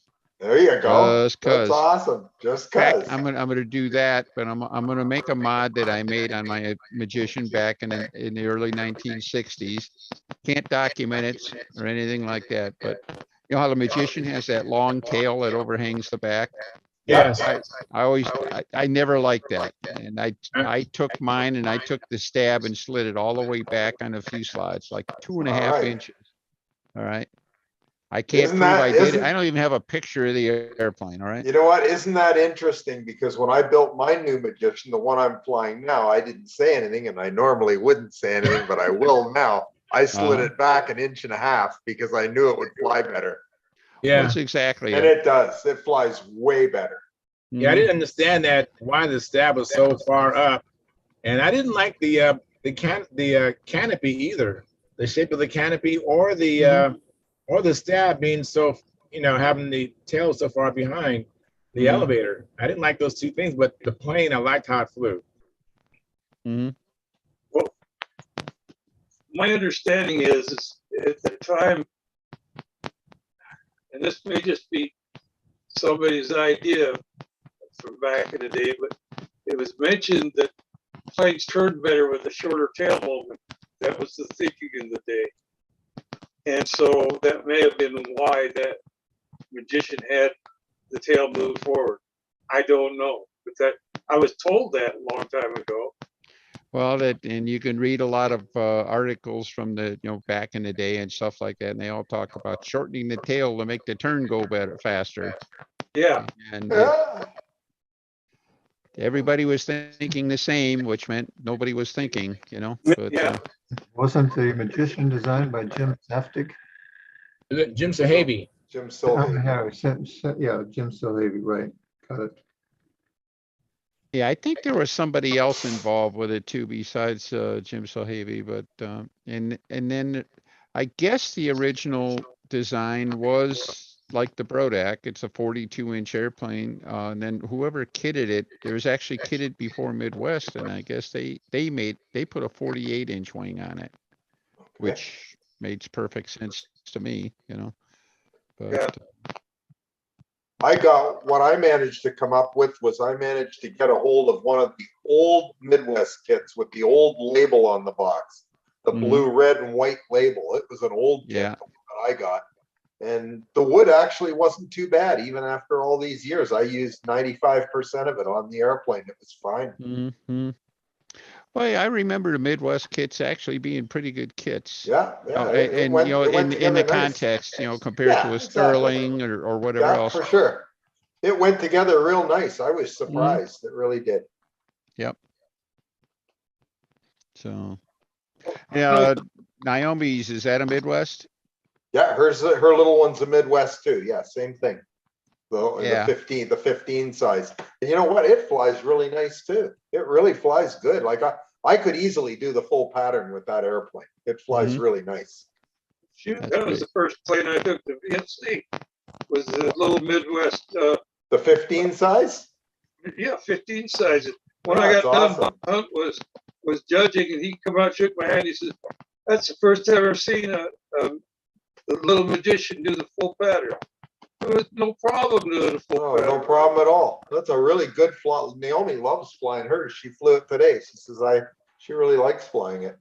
Yeah, it's a good flying airplane. Flies real good. Yeah, we have a guy named Keith Miller who flies. He has a small 15 Magician. I've seen him do the full stunt pattern regularly with that plane. Yeah. It looks really cute when it flies. I mean, it looks like it's a fun plane to fly. It's a great marriage to an LA-15. I used an Enya 15 on mine, but you know. Hey, I got the plane you got to build, man. What's that? You got to get Brodak's little Cub. It's a little. We got one. Naomi got one. She picked one up this year at Brodak's. We have one. The little bear. Yeah, we got to get going on that. That is a sweet flying little airplane. All right. Yeah, she picked one up at Brodak's. She wanted one, so we picked one up. The little bear. Little Cub, yeah. Yeah, the Bear Cub. Should be a good plane. But apparently it's been around. Go ahead. I was just going to say it's going to look great sitting next to the polar bear too. Well, it probably will. That's if the polar bear survives. The polar bear has just been tough. It's been a tough airplane to deal with this week. Still fighting with it. You're still fighting fuel tank stuff? Well, I've got the fuel tank organized now. The pipe, the metal sleeve that goes in the front of the pipe was inside the pipe. Yeah, you showed that off, how you had to try to pull it back out. So I got that out and got a brand new, my buddy down the road made a brand new one. It's beautiful, put it all in, got it all hooked up. But now the thing runs too hot and too fast. I can't seem to slow it down. You know, Len, as much success as you've had using the RC tanks with the way I set it up, I don't know why you didn't use that setup on your bear, because it works beautifully. Well, number one, the standard RC tank won't fit in the bear. Really? Yeah, because first of all, I can get a 6 ounce or an 8 ounce. I need about 6.5 ounces. And an 8 ounce tank won't fit. It's too wide. You go to the Notion store. You know what Notions are? Those are like you go to the Notion store and you look at their bottles of perfume and mouthwash and all that, and look to see if they've got a 7 ounce plastic bottle that and you buy that and you dump everything up. Yeah, I could do that, I guess. The cap end will fit the plugs from the RC tank, and it'll fit right in there. Yeah, but you know what? The metal tank's working fine. I don't think it's a tank issue I'm having. I'm having an issue with the pipe and the setup. And once I get it, I think it'll be fine. All right. I'm having trouble with the pipe setup because I've never done it. I don't know enough about it. I think your pipe. And the problem is I've got too many people telling me too many different things. So I'm trying all these different things and I don't know what's right and what's wrong. I think you hit on it though. I think your pipe is too short. Yeah. Needs to be 17 and a half and 18. Yeah. Somewhere in there. Yeah, I'm running 17 and a half from the glow plug to the first baffle in the pipe. I'm going to move it out to 18 tomorrow and see what that does. Yeah. Hopefully that'll tame it down. I think There's some charts and stuff can help you with that. Randy Smith has a chart and I have it here and it says 17 and a half and that's what I'm running. But Joe Gilbert and a couple of other guys are saying move it out a little further. So we'll try that. I'd listen to Joe. Don't listen to Joe. I would listen to Joe. Oh yeah, I would listen. I will listen to Joe exactly. And so Yeah, that's you what I'm going to can, try tomorrow. Yeah. I'll put a longer sleeve on it. I don't have much pipe left, but I'll put a longer sleeve on it and tie it on, and away we go. We'll try again. I don't give up easy. Neither do I. I'm the same way. I just keep digging until I either get it or fail miserably, you know. Yeah, I don't give up. I really want to bring this airplane to the nets and fly it. So therefore I'm going to work hard with it. I mean, I can bring one of my other ones. That's not a problem, but I'd rather bring the Bear because that's what I built it for. So we'll see what we can do. Yeah. Yeah, it's just a learning curve doing something new. You know, you never ran a And you know pipe what? setup. I don't see it as a bad thing. It's just a challenge and it's a new learn, and that's all good. I'm all good with it. Like, even though today was a little bit frustrating, okay, it wasn't as frustrating as last week. I didn't blow the header off the motor. I didn't blow the pipe off the back end of it. You know, we're getting better here. I didn't fill the fuselage with fuel twice in a day. Hey, we're getting you didn't somewhere. blow anything up. That's progress. That's right. We're making progress here. We got 2 flights on it today and it didn't blow up. It's all good. That is very good.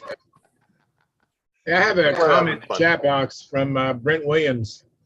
He says Bart Kaplinski is up in town at Gordon's for a while. Looking forward to some flying. Good. Well, that's really good. Maybe you should drive up there, John. You can get flying. I would. You can see Gordon and Bart Kaplinski. Yeah. And of course Brent Williams. Well, who wants to see Brent? You know? Hi, Ben.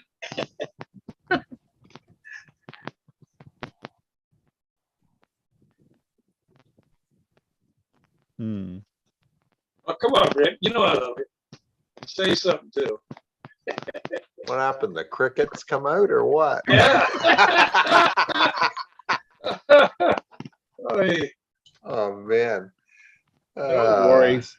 No worries. It's all in good fun. It's all good. You know. I'm wondering if Bart's bringing up his Pathfinder profile, or what he's bringing up to fly. I mean, he usually flies anything Gordon's got, but sometimes he brings his own plane too. Last time I saw Brent, he was actually working on his what's that one design he made? That's same thing as the I'm drawing a blank. It's his own design. It's Bart's design. What is Bart's design he's known for? The Tempest? Yeah. Yeah, maybe last time I saw him, he was working on his Tempest. So maybe he's finished it and he's going to take it up there. I don't know. Just, just a thought. You know what the good thing is about getting older and having lots of model airplanes? If I went flying every day for the rest of my life, I wouldn't run out of model airplanes. Even if I never built another plane, I could not run out of airplanes. Yeah. Oh. Well, you know, Brent, Bart is a bachelor living in a 4 or 5 bedroom house. But he won't run out of airplanes. He has airplanes all over. Yeah, he's never going to run out. He has a nice display of his airplanes on the stairwell. Walking down the stairs, they're hanging on as you ascend up the stairs. Yeah. You know, the planes are ascending there, and it's really neat. Yeah, I really had a good time staying there a couple years ago. That's awesome. That I sounds bet, I like bet Dennis is never gonna run out of airplanes either. gosh, I hope I could, but I'm I don't think I'm it's gonna afraid I happen. can't. Yeah. No, I don't think Keith's gonna run out of airplanes. Well, I No, don't know. I was no, getting the I was going to ask Keith if he has every airplane he ever built. You know, we're no. getting a pretty good show every single week. There's a lot of old airplanes coming out. And, No, this was my oops. Your Whoops, that's an Chisler. oops. this is my fifth chiseler, and Oh wow. on the sixth one now. Remember that airplane? And Wow. the sixth one's in. It's got the gray blocking coat on it, and starting to trim, and should start putting more white on it before too long. But Good stuff. takes me forever to build an airplane. Gonna say maybe a little surprised you didn't repurpose that stab and fin. It looks like it could have fit on the new Chisler or something like that. But Yeah, but no, what I do is I hang that up with, I'm going to hang that up with the other four tails sticking into the wall. hmm. So you do still basically have every airplane. Well, there's, I don't know if you can see. this thing. Well, that I suppose, yeah. Yeah, We we all- all Pretty good airplanes. shot there. I don't know if you can see those things. We What's all that have one? a, What's that one? The V-tail. What is that? That is the Goodyear racer called Sweepy. Okay. And And that's the idea was, this is a Cal Smith design from, oh boy, not Popular Mechanics, but a magazine like that, and from 1940s. And the idea was I was going to build it light enough and be able to get that thing through the old time pattern. And it it's good at climbing at 45 degrees. That's about it. And well, here, I don't know if you can see it. Let's see. Does this show any better? Up there, yeah, the detail thing. cool. And it had Very cool. a 40 in it, and it came out too heavy. It's symmetrical airfoil, but it's too thin. It's only like 12% airfoil. That's And your original folk book, not the one you won the Nats with. well, it's one built from Eric's kit. This one of the, yeah. And I built this thing and put a paint job on it, took it to the Nats that year, and I flew that, and I flew, that's when my big job was new, and I got first place in old time, and I got first place in classic. And Cool. and then I repainted this thing, and I think it looks better, but I didn't strip any paint off, so it picked up weight, and it doesn't do a very good job flying anymore. So it's doing best what it does best now, and that's hang on the wall. It's a hanger queen. Yeah, and then there's you can barely make out, that's the Spirit of St. Louis sitting there, and that's from Walt Musciano plans. It was in Wow. Mechanics Illustrated, yeah. And symmetrical airfoil, a little bit bigger tail, the plans show it. And I took that to VSC, and Jim Lee showed up that same year, same airplane. wow. His flew pretty nice. His was lighter, but this one flew pretty good, surprisingly well. It looks really strange watching this thing go through a pattern and flying inverted and everything, but it did a respectable old time pattern as long as the wind wasn't blowing too much. Huh. And then that blue and yellow thing, that's a Dragon. That's a forerunner of the Madman. And you've seen the Team Racer, that chartreuse thing in the back. It's a BT. Cool. And then there's a scale Typhoon there, and that was built from 1943 plans that with a 18% symmetrical airfoil. And here again, I thought, boy, build this thing light enough, got a long tail moment, we'll be able to at least course the thing through the old time pattern. And the results with that one is about the same thing as the V-tailed thing. It does a real good job at climbing 45 degrees and a 45-degree dive, and that's about it. Hmm. It's got a Merco 40 in it with one of those mufflers that You can mount sideways or backwards. And this thing, the muffler is sticking straight up and down and blows exhaust out the bottom of the cowl because it's got that big, huge cowl on the front. Mm-hmm. Very cool. And then over here on your right, you just see the tail sticking up. That's a MiG-21. And I was curious about that. And I didn't build that airplane, but I drew the plans. And a friend of mine published those plans in American Modeler way back when. And this airplane, I found at an auction here in Denver. Guys selling a whole bunch of airplanes, and this was there. It's never been flown. Whoever built it did a decent job, but it's I drew the plans. You put this directly over the plans I drew, and there it is. Wow. I don't know if we can get around to see any more of it. No, not much. A little bit more. Now I can see the fuselage. Yeah. Is that a ducted fan or a prop No. jet or what is The that? original plan was we're going to bury the engine back in the middle of the fuselage and put a long shaft in it. But the Mhm. plans and the motor sitting up in the front. So it takes a whole bunch of lead in the back end to get it to balance right. And Mhm. my friend built one, Roland Baltus, who's a good carrier Yes, I flyer. remember that name. He's a good carrier flyer, and he built it and flew it to Nats. Wasn't a superb flyer, but it flew. And there's a couple pictures of it in the magazines after that. But Hey, I think Howard is flying. Let me see if I can. Oh, unfortunately, his video is off.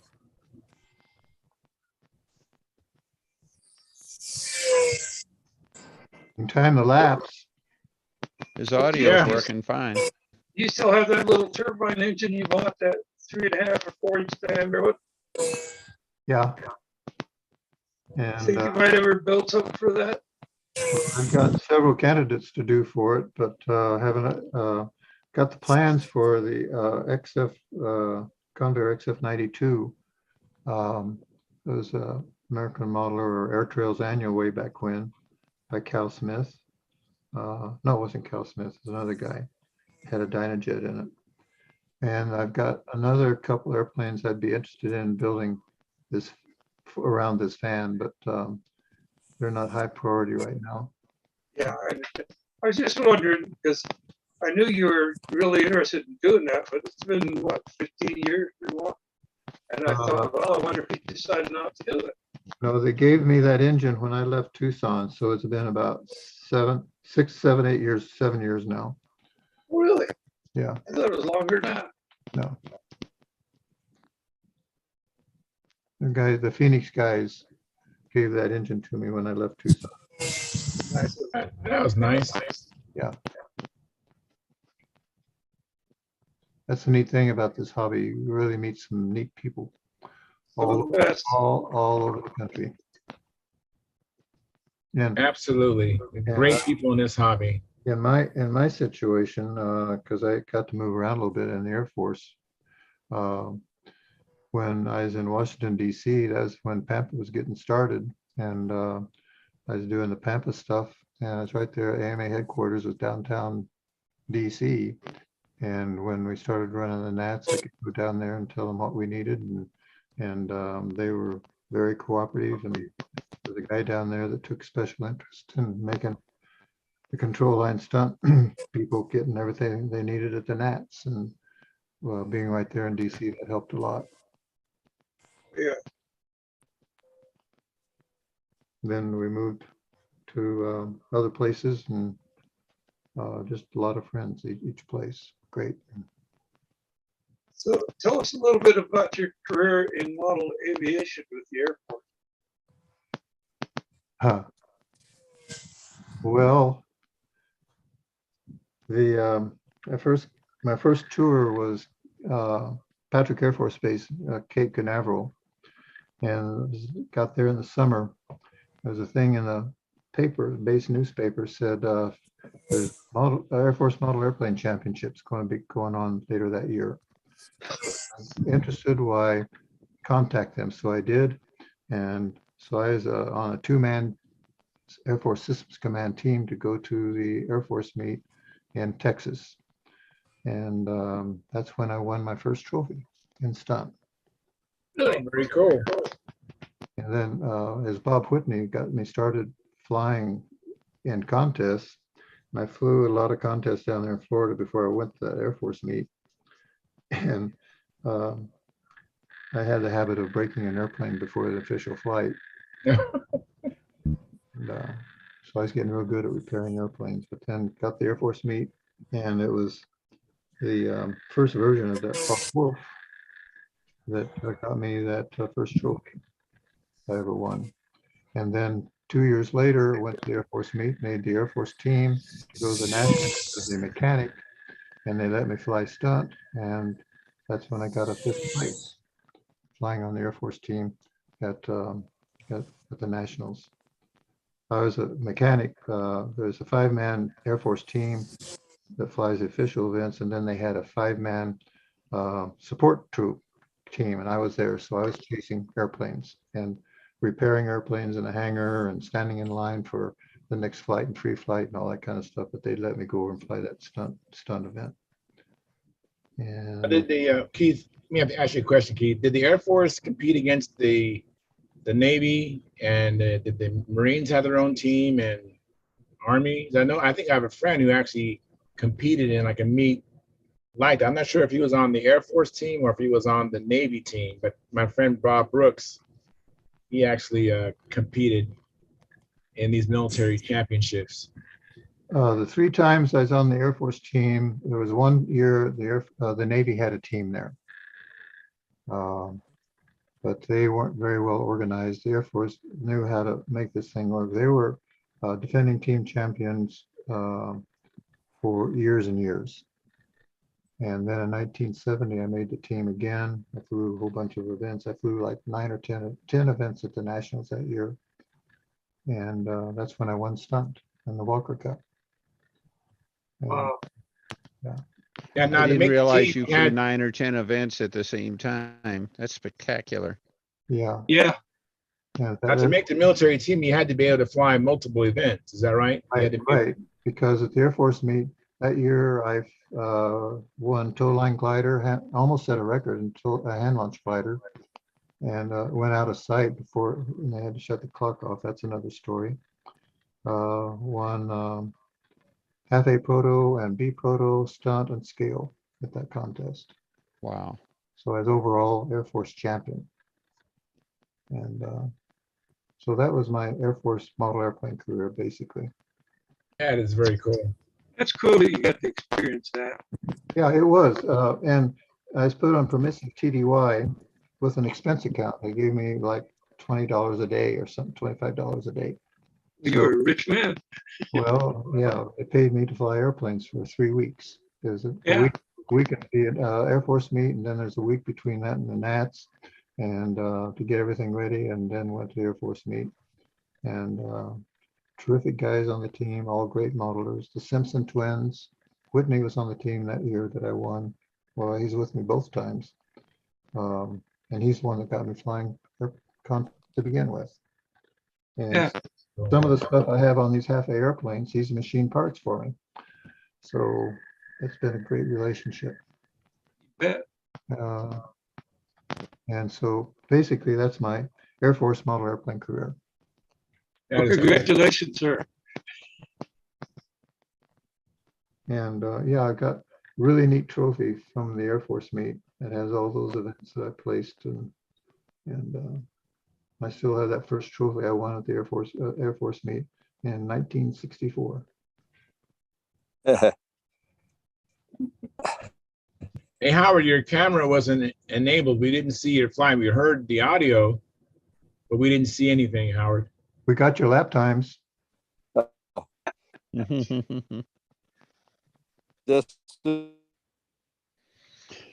Len wants to know what your pipe length was.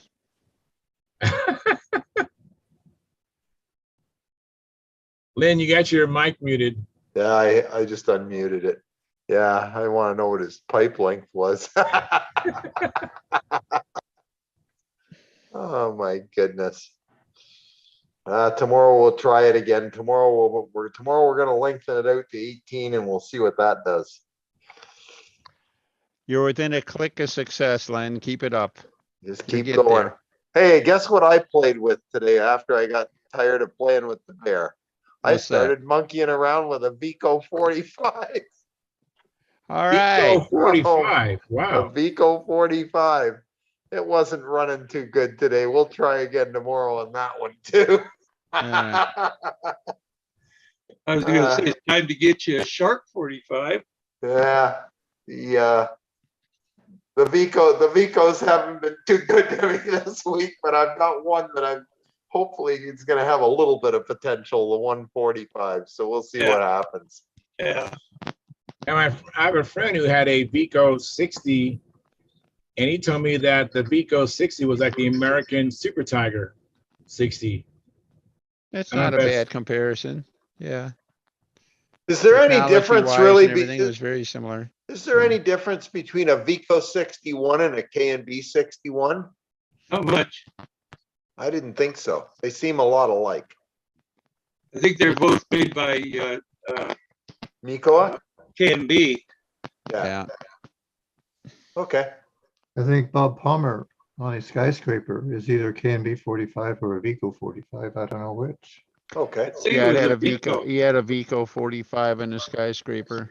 But, Okay. or at least Did you that's what ever- it shows on the plans. Did you ever see that airplane, Dennis? I never saw Palmer's. There's a gentleman named Ron Adams. You might remember from way back when he had a couple of skyscrapers. First big airplanes I ever saw. He had, I think, a 45, and I think he went to a 50 later on, which was, essentially the same engine. I think it had a Dykes ring instead of double rings, I think, in a 45. But Well, one of the 50s had a cracked rod. really, One of the 45s had a stripped out head. okay. Yeah, we're doing some of the piston and liners. You can drop the piston in and they go right to the bottom. Well, And I'm hey, having fun. yeah, if it doesn't have a ring on it, you should be able to get some rings from whoever it was that took over for Bowman's ring service. Yeah. Whoever that guy But, is, you should be able to get rings for him. And Yeah, you'd have to we're- hone out the sleeves and stuff. I don't even want to think about what the bearings look like, but Well, the bearings were pretty rough. Yeah. But you know what? What I'm gonna try and do is make one motor run decent. That's my goal here, is get one working decent. So that's the plan. Hey, we brought up the skyscraper. If anybody's interested, I've got a set of inked vellums from Bob Palmer's estate. Wow. That's on a sheet that's like 10 feet long. wow. Keelcraft in England was going to kit this thing, and these were the plans for that, what was going to go in that kit. And it's a huge airplane, well, a big airplane by those days anyway. Anybody'd be interested, I could make a copy of those plans and send, but I'd be interested, Keith. I'd like to put him into CAD. So. instead of me printing them off, because they'll be expensive, I could just put them in a tube and send to you. How's that? Or if you got somebody in your neighborhood that does large scale scanning, you just scan them to a disc or a little.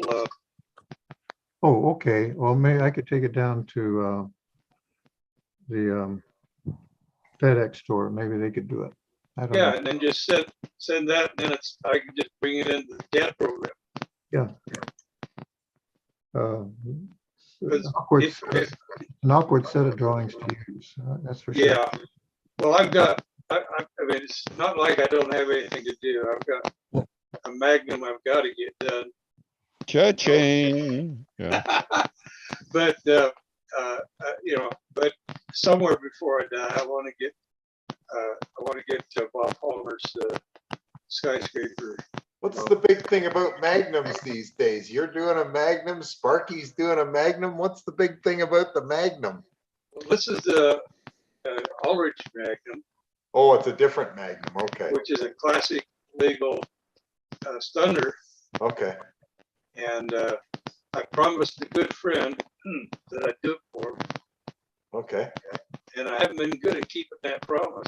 I mean, I got it all scanned in and ready to go, but I've had so much other, you get ready to do something and say, oh, I gotta have this fixed, or this is gonna be done right away, and I'm a sucker for that, apparently.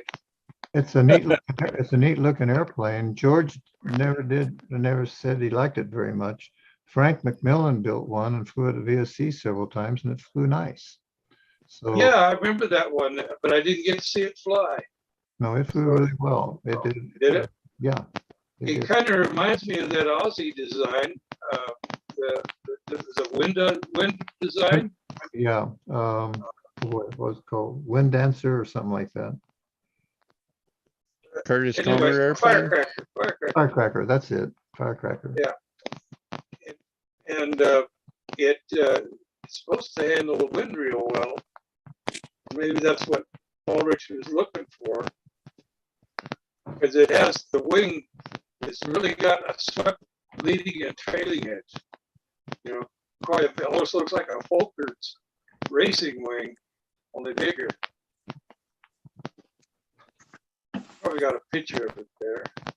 Yeah. Yeah. Keith You was know- talking. Oh, go ahead, Charles.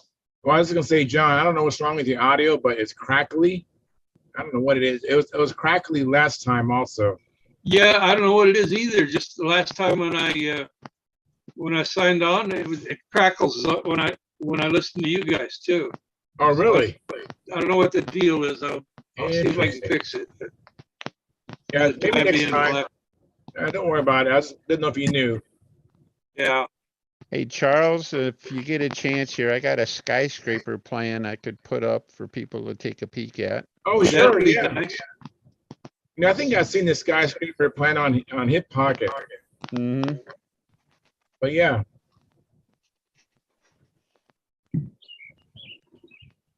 Okay, There it am is. I up? There it is. Oh, Hmm. not a cool looking Yeah, airplane. it is a nice looking airplane. Yeah, it's kind of it certainly Something borrows different. from the Smoothie and the T-Bird. You know, it's got the same kind of canopy Yeah. workup, kind of like the Smoothie. The T-Bird, you know, the rudder is more reminiscent of You know what it the. looks like? It looks like a real man's airplane. Yeah. Yeah, that's another way to That's the put only it. way. That's the only way I can put it. It's a real man's airplane. That So one. what is the wingspan on that skyscraper? Oh man, I think it's around 58 inches or so. Is it? Okay. I think it's Okay. around 650 squares. Let's That's see. cool. Wow. So it's a pretty normal. Now he did something. His last several designs. I mean, the T-Bird. Apparently the last T-Birds. I don't know how many he built. A lot of them, but the T-Bird, the Hurricane, and the Skyscraper all featured over/under lead outs. And I think a lot of the Europeans copied that from Palmer. He was his designs are extremely influential. If you take a look at some of the European designs and stuff, you can look at it and say, that's got Bob Palmer written all over it. You know what I mean? And He but impressed they him so much seem when to he went out popularize there. it. And He's the flying these airplane big, also, he's flying these big, huge airplanes with a small engine, and they're flying little airplanes with big engines. And, you know, they didn't think that the plane would be able to do the pattern. yeah. But he was using, at the time, at the big airplane, he was using a 3-inch bell crank, all right? And it also had dihedral in it. I don't know how much. It was about an inch or something like that. But so that great big wing didn't look like it was sagging. All right. Nice. Now, does over under lead outs, does it kind of help you overcome a vertical CG issue? I wonder exactly what his motivation was. I've only used it on one airplane and I kind of liked it. And I think I'd like to do them again sometime. But I think what happens is that you don't get, I don't think it was a vertical CG so much as it was, if you have the lead outs arranged horizontally, you can make a case that when you pull on, say, the up line, you change the yaw angle of the airplane, you pull on the down line, it changes it the other way. All right. Right. And I guess I've always assumed he was going after a problem like that. A lot of his designs, if you looked at what he was doing with things like differential flap throws side to side and stuff like that, he was trying to induce some rolling into the airplane with the idea that it would, I guess, improve line tension and stuff like that. But I think the problem with the differential flaps was, he moved the inboard flap more than the outboard flap. And it actually caused more drag on the inboard side, which made the airplane turn in. It was like rolling out, but turning in, all right? So, Yeah. which was not a happy place to be either. So, and then he No. was using some of the airplanes, he had a lot of asymmetry, and I don't know where the skyscraper sits on that. Dick Williams, Electric. He's from the same air and flew with the same bunch. Well, and Bart Yeah. Klipinski used it on his Tempest when he won the Nats in, Mhm. Well, yeah, the Tempest though is an Electric with a different fuselage. Mhm. And Yeah. I know, because I do the plans for Yeah. RSM on that. the Electra fathered all sorts of designs in Southern California. Mhm. Oh yeah, And Tempest was one of those. right. And both of them had over under lead outs for the Right. same reason that Denny just enumerated, trying to keep it from yawing.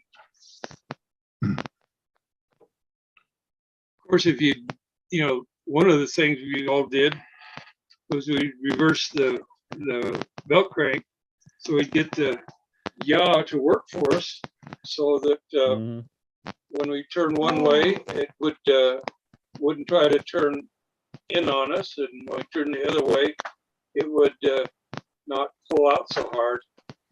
Mhm. You could do that by reversing the lead outs to some Magnum, degree. the Magnum was never published as far as Right. full-size plans, but Make you big. Just a second. Sorry, I Whoops. gotta stop sharing here. Hang on, let me fix this here. There Yeah. we go. Make you big. There we go. All There right. it is. yeah, Wow. Interesting. and you can see a nobler influence on the fuselage shape. Oh, Can yeah. you ever? But the taper ratio, George never really said much about it, good or bad. I don't think he liked it very much. But again, the airplane that Frank McMillan built, it was light, but it did a reasonable pattern. It really did. Yeah. Hmm.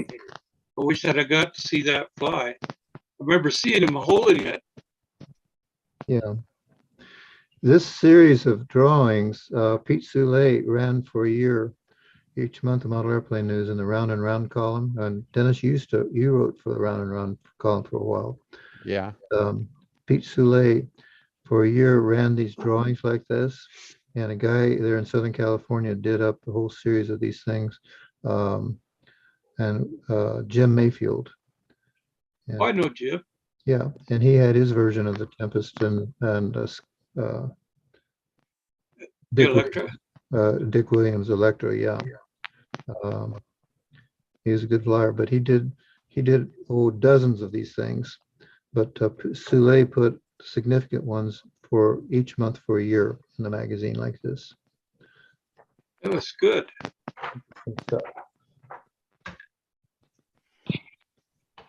I hate to do this, but I got to go take my meds and go to bed. All right. Well, hey, All thanks right, for coming John. in. Good talking with y'all. I'm sorry I'm crackling, but maybe my true nature's coming out. Well, at your age, you tend to crackle. We'll see y'all next. All right. See you, John. Hey, thanks Have for a good coming in. I one, John. appreciate it. Okay, See you bye. soon. Bye now.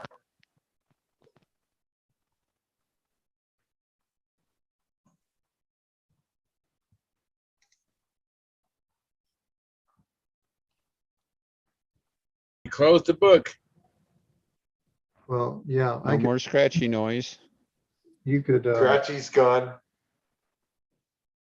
Yeah, Mayfield did like 30 or 40 of those drawings like that of the top stunt ships of the day. This was back in the 60s, 70s. Yeah, that was a neat, there was that other gentleman too. Was it Bill Dean? Does that sound right? Or what? For the similar three view drawings, I think they Oh, yeah, Bill predid. Dean did, yeah, he'd go to the Nats and draw up things at the Nats. And the different events, they'd do that. Mm-hmm. Yeah, those are always neat. In fact, that's where I think the Shark 35 came from. It's from a Bill Dean drawing. Oh, really? Okay. The plans were never published on that, and I've seen a couple Shark 35s built from those, I think the Dean drawings and with the dimensions on it. But, the airplane, I never saw was published. I don't know whether Lou Holland ever did full-size plans on it or not. I thought it was published. I thought that was on the Thomas Wilkes CD. You know, Oh, maybe boy. it was, I missed it. You know, Eric Rule and RSM had a Shock 35 that he sold. Yeah. But that's based on the thing that I think Bob Whitney did, or Bob Whiteley did. Mm-hmm. Whiteley and I had a lot of fun. He was flying that Shark 35 and I was doing the Chiseler, and he beat me most of the time. But we had a lot of fun. There's a typical thing.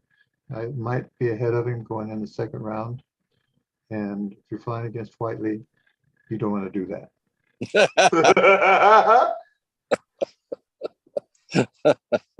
You don't want to be in that position because you're not going to win.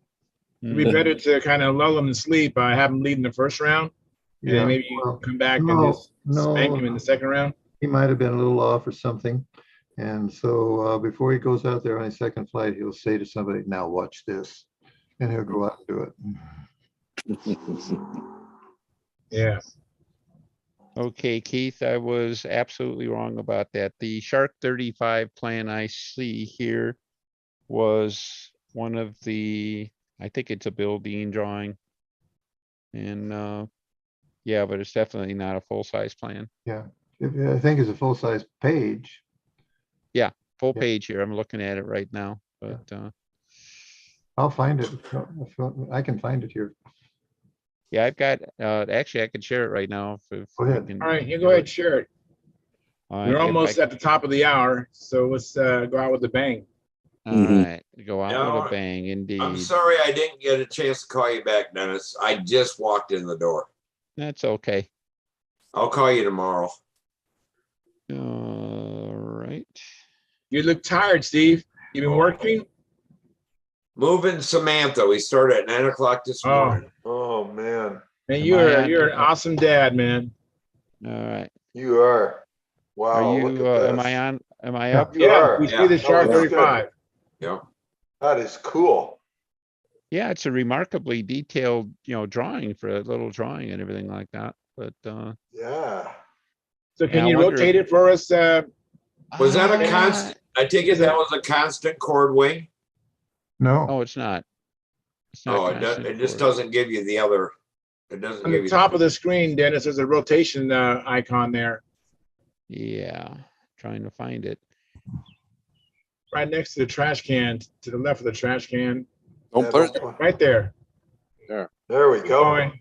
There we go. There All we right. go. Look at that. You blow it up a little bit. There we go. That's pretty sweet. That is. Mm-hmm. Thank you. K&B 100 fuel. Oh, absolutely. Breakfast of champions. Never rusted a fuel tank either, Len. So Yeah, I bet not. Lots of caster in that baby. not a lot. It was about 18%, I think. That's really 18% ran more than nice. enough. I More than wonder enough. why. I wonder why when he drew it, he didn't show the tip and the root. Didn't show the rust either. it has balance tabs on the elevator. Did the 45 have that? Yes, I Oh, think the same arrangement, actually. yeah, I think the thing just. Kind of a everything- shielded tab. Yeah, Where do you guys see that at? He's talking On the- about right here at the elevator. See how runs forward. Oh, yeah. Okay, I see that. Yeah. And if it, because it's got a piece of stabilizer ahead of the tab, I think they end up calling that a shielded tab rather than running all the way forward. That is pretty cool. Yeah. From the top, it kind of reminds me of a Nobler. Hmm. Everything reminds of a Nobler, I think. I think the things that stood out for me with the Shark is you used a lot of taper in the horizontal tail. Well, that was Yeah. that was sort of a thing of Bob Palmer too, that a lot of the area in the horizontal tail was towards the center of the thing instead of Okay. yeah. Yeah. Yeah, I think you mentioned that before, and yeah, that certainly was like that. The And Nobler was pretty mundane, almost equal taper, but not a lot of taper in it either. but And you of look, course, Shark wingtips, and you look at any Bob Palmer's airplanes, look at his horizontal tail, and you're going to see that taper like that. Okay. Anybody here ever flown a Shark 35? Yes, I flew this one. Okay. Yeah. There's Yeah. a guy up in Michigan near us, Vince Bodie. Got, I think last count he had 2,000 flights on his Shark 35. He has the RSM, Wow. but it's been his go-to airplane for like 10 years. So Yeah. Yeah, apparently it works. it works just fine, thank you. I think Yeah. he's got an LA-46 in it, and it's In just a a Shark smooth, easy- 35? in Wow. a Shark 35, yeah. That's a lot of motor. Cool. Yeah. Okay, wait a Yeah, minute. I'm not convinced that Vico 45 is going to pull a Shark 45 very well, but I don't know if I'm going to go there. Well, if you get the thing running well, it'll do all right. Yeah. Super Tiger 51 or Super Tiger 60 would do well in that big sky. Mhm. Yeah. Yeah, I'd like the 51 because it would be a little bit lighter. Yeah. Yeah. Was that for the Fox 35? Or Let's see, here OS we 35? got the 35 version, Fox 35 with a shaft extension, 52-inch span, 40 and 3/4 overall, 575 squares. That's pretty good. 105. That's pretty good amount of squares, really, for a 35. Mm-hmm. Well, it would have been built for something like Len's Fox 35. So Oh, okay. one he's got in his Nobler would fly this airplane. That engine runs sweet. I love that motor. I'm just Yeah. tickled pink with that one. Man, But this I wish. airplane and the Chisler with that big rear end on the fuselage like that. Whiteley and I talked a lot about this thing because I was flying my Chisler against this thing all the time. And normally we had the best corners when we would go to the local contest there in Arizona, we'd have as good corners as anybody. And now whether the airplanes were really turning that well or just gave the illusion they were turning that well, but that back big rear end like that, it was doing something. Is either making it fly better or making it look like it was flying better. Whatever, Mm-hmm. it worked. Mm-hmm. And, well, we never did figure out if it really does it just look that way or was it really doing it that way. Mm-hmm. We never did come to any conclusion on that. You're talking about the vertical stabilizer? Yeah, the big fat or big wide rear end on the fuselage. Yeah, I was looking at a video Sparky had it was an interview with Bill Netzeman, and he said he used vertical stabilizers like that so they wouldn't stall flying in the wind. You get a crosswind. The lift curve slope was kind of low, so they wouldn't stall. I remember I flew one of Paul Walker's Bad Newses for a while. I was flying it one day and a wind came up and suddenly there was increased line tension all the way around the circle. And I thought, hey, this is pretty cool. And when I saw the Netzeman thing, I figured that's what caused that. So that's what I did on my new airplane. Does it work on a new airplane? I don't know. Haven't got it in the right wind yet. Okay. Well, I was flying in wind tonight, but yeah, it was kind of bumpy. Mm-hmm. Well, Brett Buck's got a pretty good side area on the rear end of his fuselage, and it works for him pretty well. Mm-hmm. Yeah, the side area might be the moral equivalent of a low aspect ratio verticals. So Yeah. Mm-hmm. Okay. Yeah, not much more to see on that, but Well, thank you very much. Yeah. Good. Let's Cool. end the live stream and we can transition to the after party. And at the height of the show, we had as many as like 30 viewers live. And of course, it's going to be replayed over and over. And we have 23 likes. Thank you very much. No chat revenue and no new members, but please consider joining. You always can join.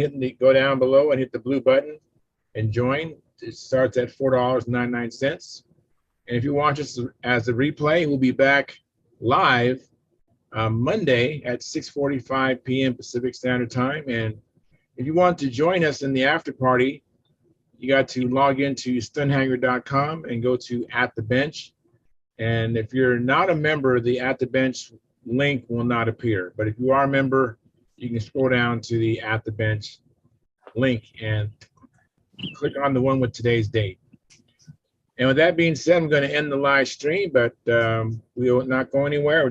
We're just cutting out the live feed. So until then, see you later. Bye-bye. Let's see here.